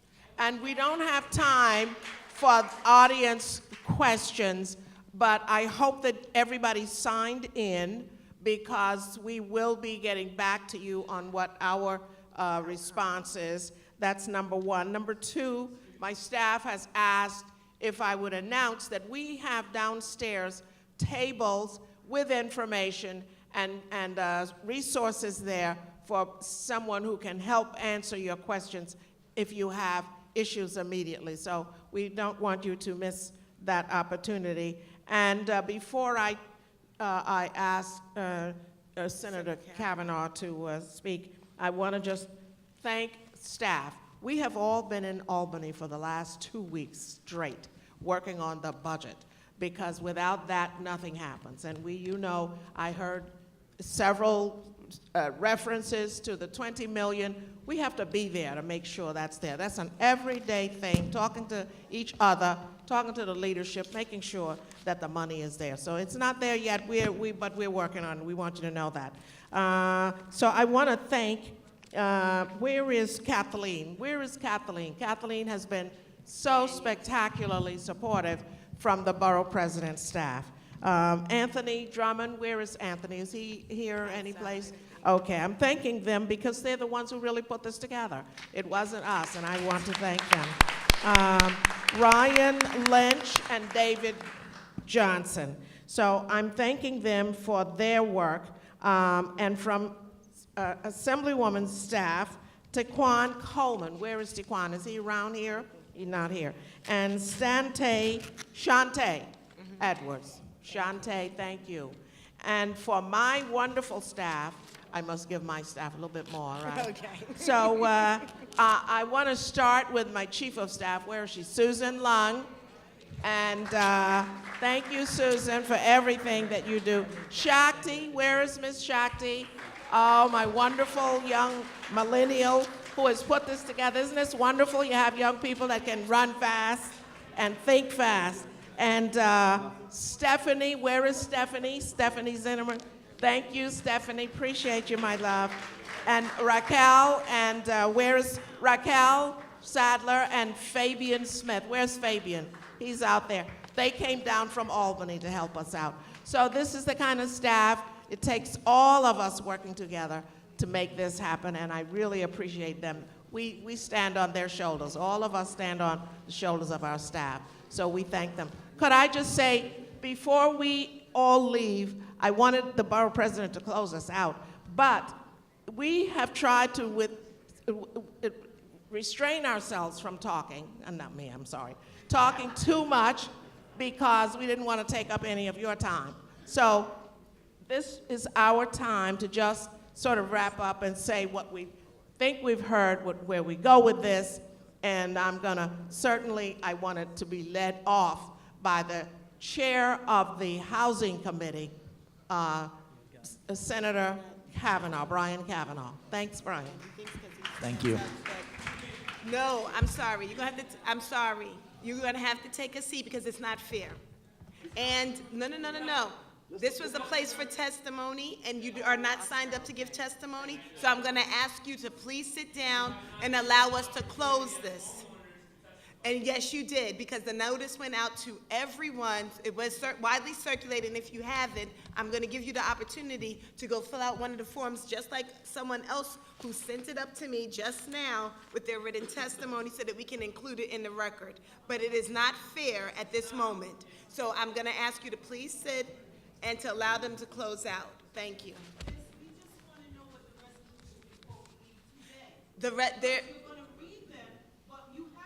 Ma'am, and okay, so I'm going to ask you both. No, we don't want to leave, we don't want to clear it, but we are asking you to please honor the fact that we were given permission to use this space until 5 o'clock, and that it's our responsibility.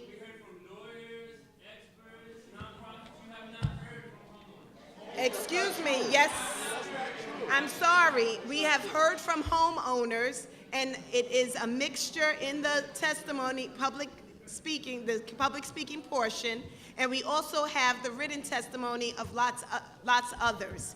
So I need you to just allow us to close out and we can continue the conversation. This is not the end of this conversation. This is one moment in time so that we can put this on the record and create a record. So I'm asking, if you have not submitted your testimony, which I'm under the understanding you have not, that you will please submit your testimony so they can become part of the record. But this, at the moment, when we have 10 minutes to get this room cleared and to get everybody out, we can't open it up, we can't open the floor. So please, Senator Kavanaugh. Thank you. And as Assembly Member Wright just said, this is the beginning of a conversation about these issues.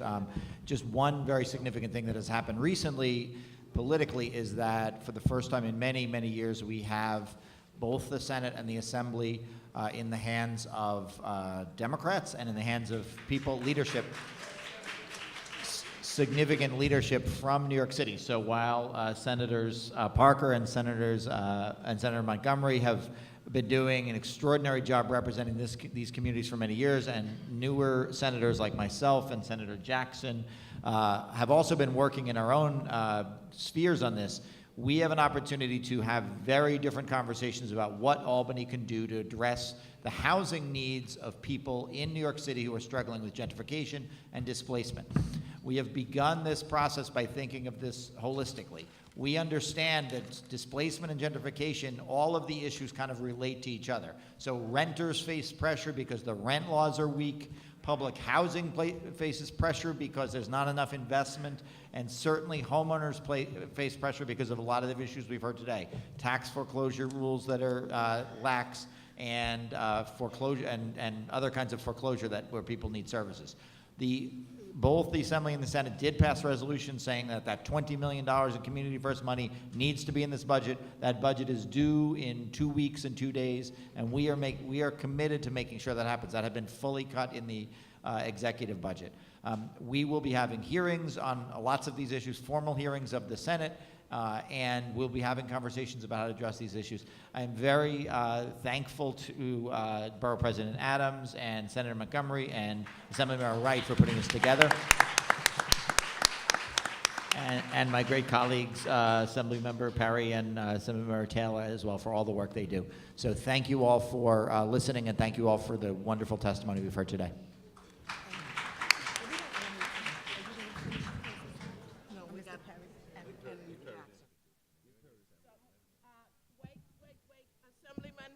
Assemblyman Nick Perry has also joined us, and we want to allow him to respond. I think everybody else, and Senator Jackson has also joined us. We'd like to hear his response.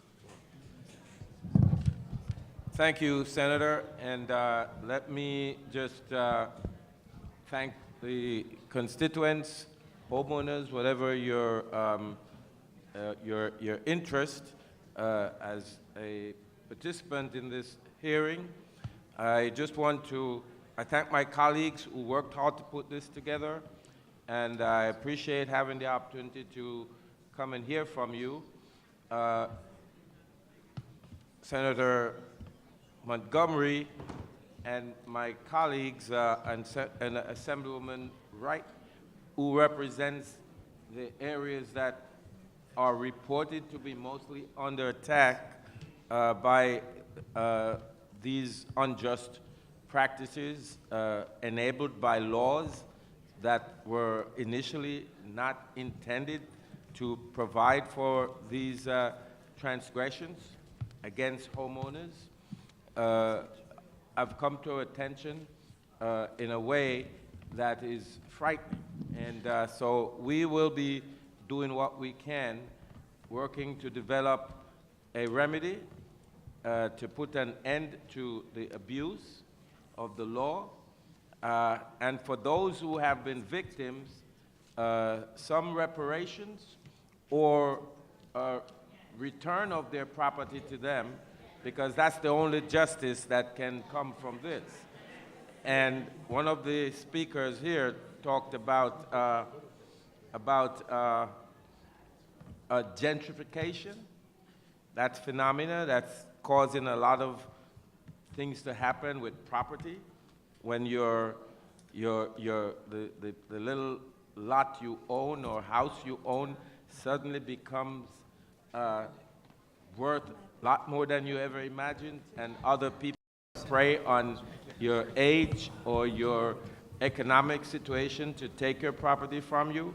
I think we need to, as legislators, come up with a definition for this word or this phenomenon, and create a program that will provide help to homeowners, especially elder New Yorkers who need help to keep their property, to keep their home, and to be able to live the last years of their lives with dignity, economic and otherwise, because property allows you some economic dignity, especially when the price of the property has soared well beyond your imagination.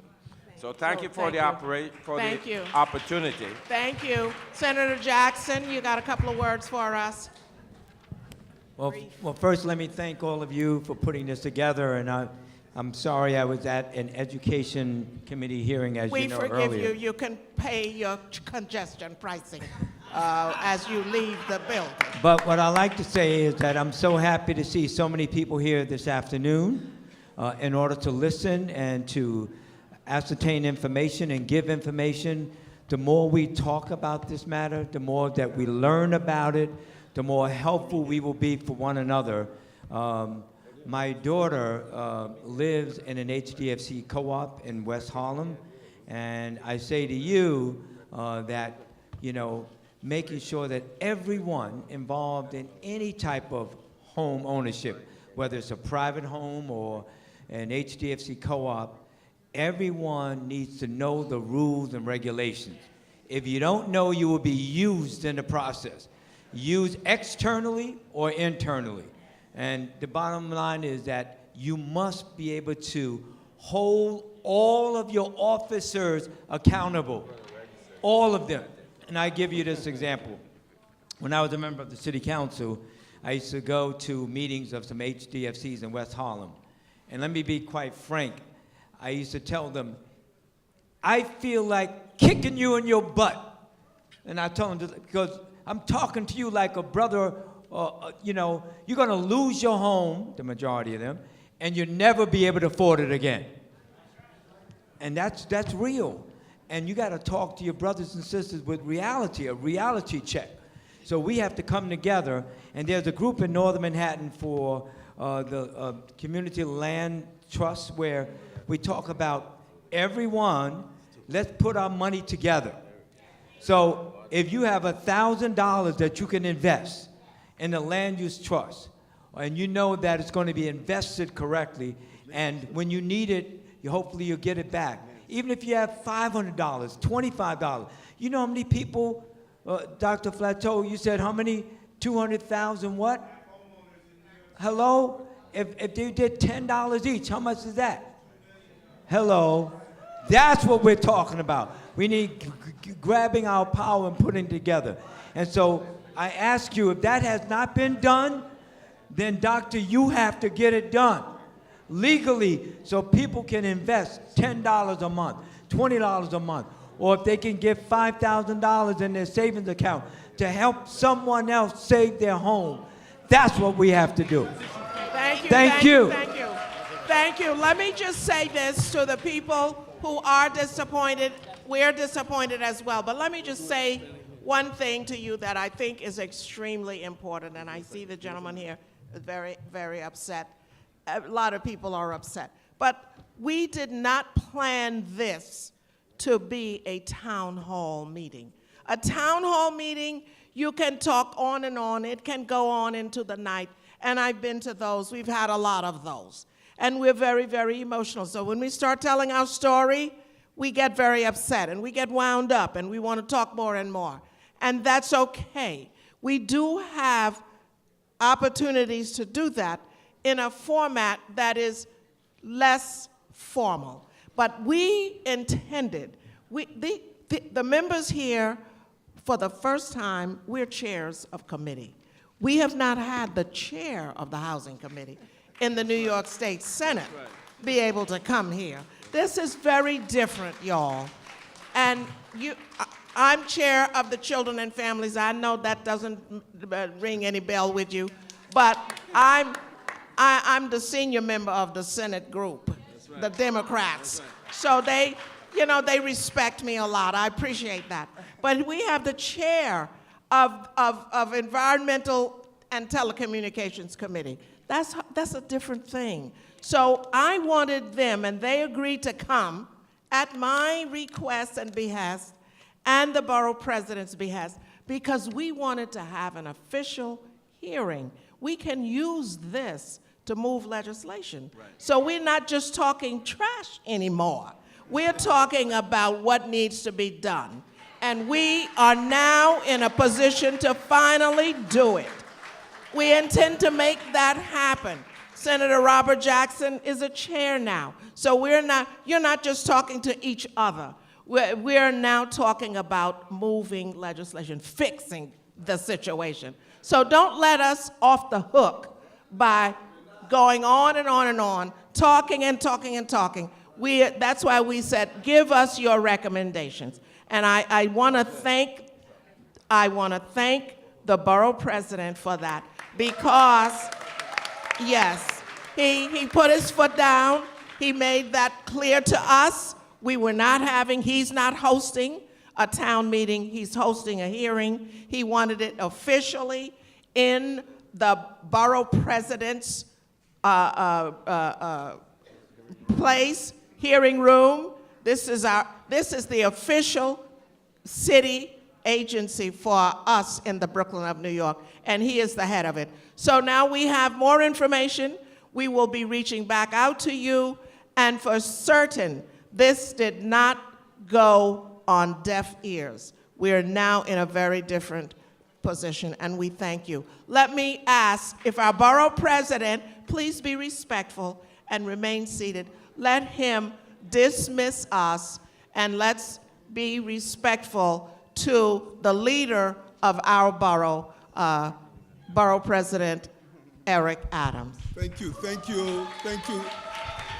Thank you, Senator Montgomery, and I think the analysis that the senator just gave us for over 75 years minus 2, we did not have any real authority in the state Senate. And we should really understand what that means to have these senators here who are chairs of committee. That is a game changer for us. It's a game changer. And to have Senator Montgomery from Brooklyn, that is the senior member in the upper house.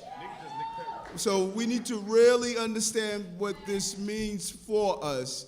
Her direct voice to the speaker, to the leader of the Senate, direct voice to the leader of the Senate. Kevin Parker is the whip.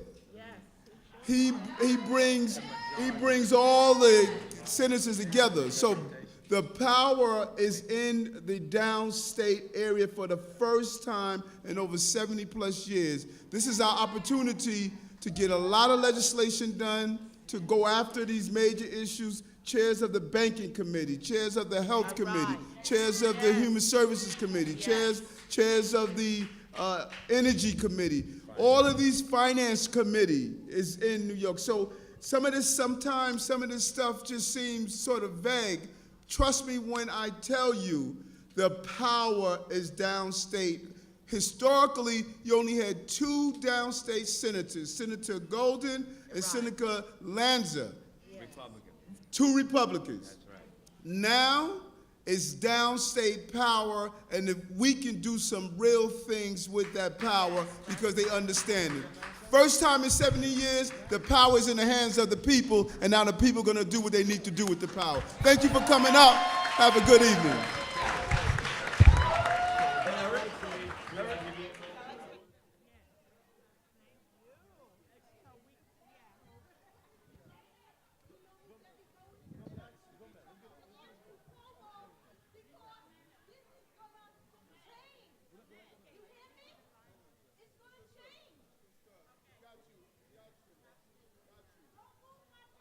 We will not.